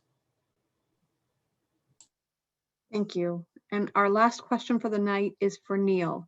Are takeaway hard copies of the arrival and departure flight track maps available at any of the locations? Yes. So hard copies of this presentation are at the 5 libraries that Josh mentioned earlier in this presentation. I would note that the draft NEM update report, the full report has also been provided in written form at each of those library locations. And those flight track maps are actually larger. They're 11 by 17. They're located in Appendix I of the report. So if you want a bigger version, I would suggest checking the actual report. But if you don't mind the regular 8.5 by 11, just getting a copy of the presentation for tonight should do just fine. And they're also available for download. I know you asked for hard copy, but they're also available from download at the airport's Noise Office website. Thank you.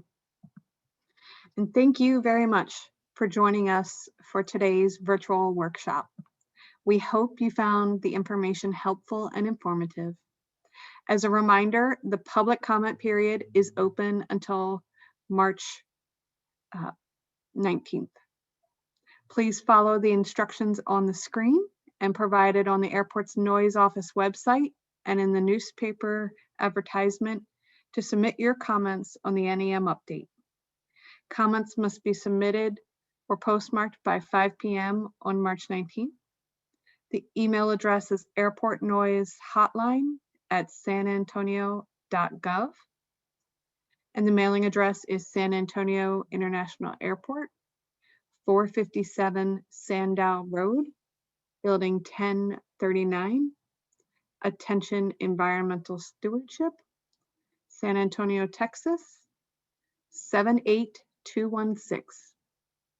Today's meeting materials will be posted on the airport's noise office website, fly-saanantonio.com/business/about-environmental-stewardship. Thank you again, and we appreciate your participation.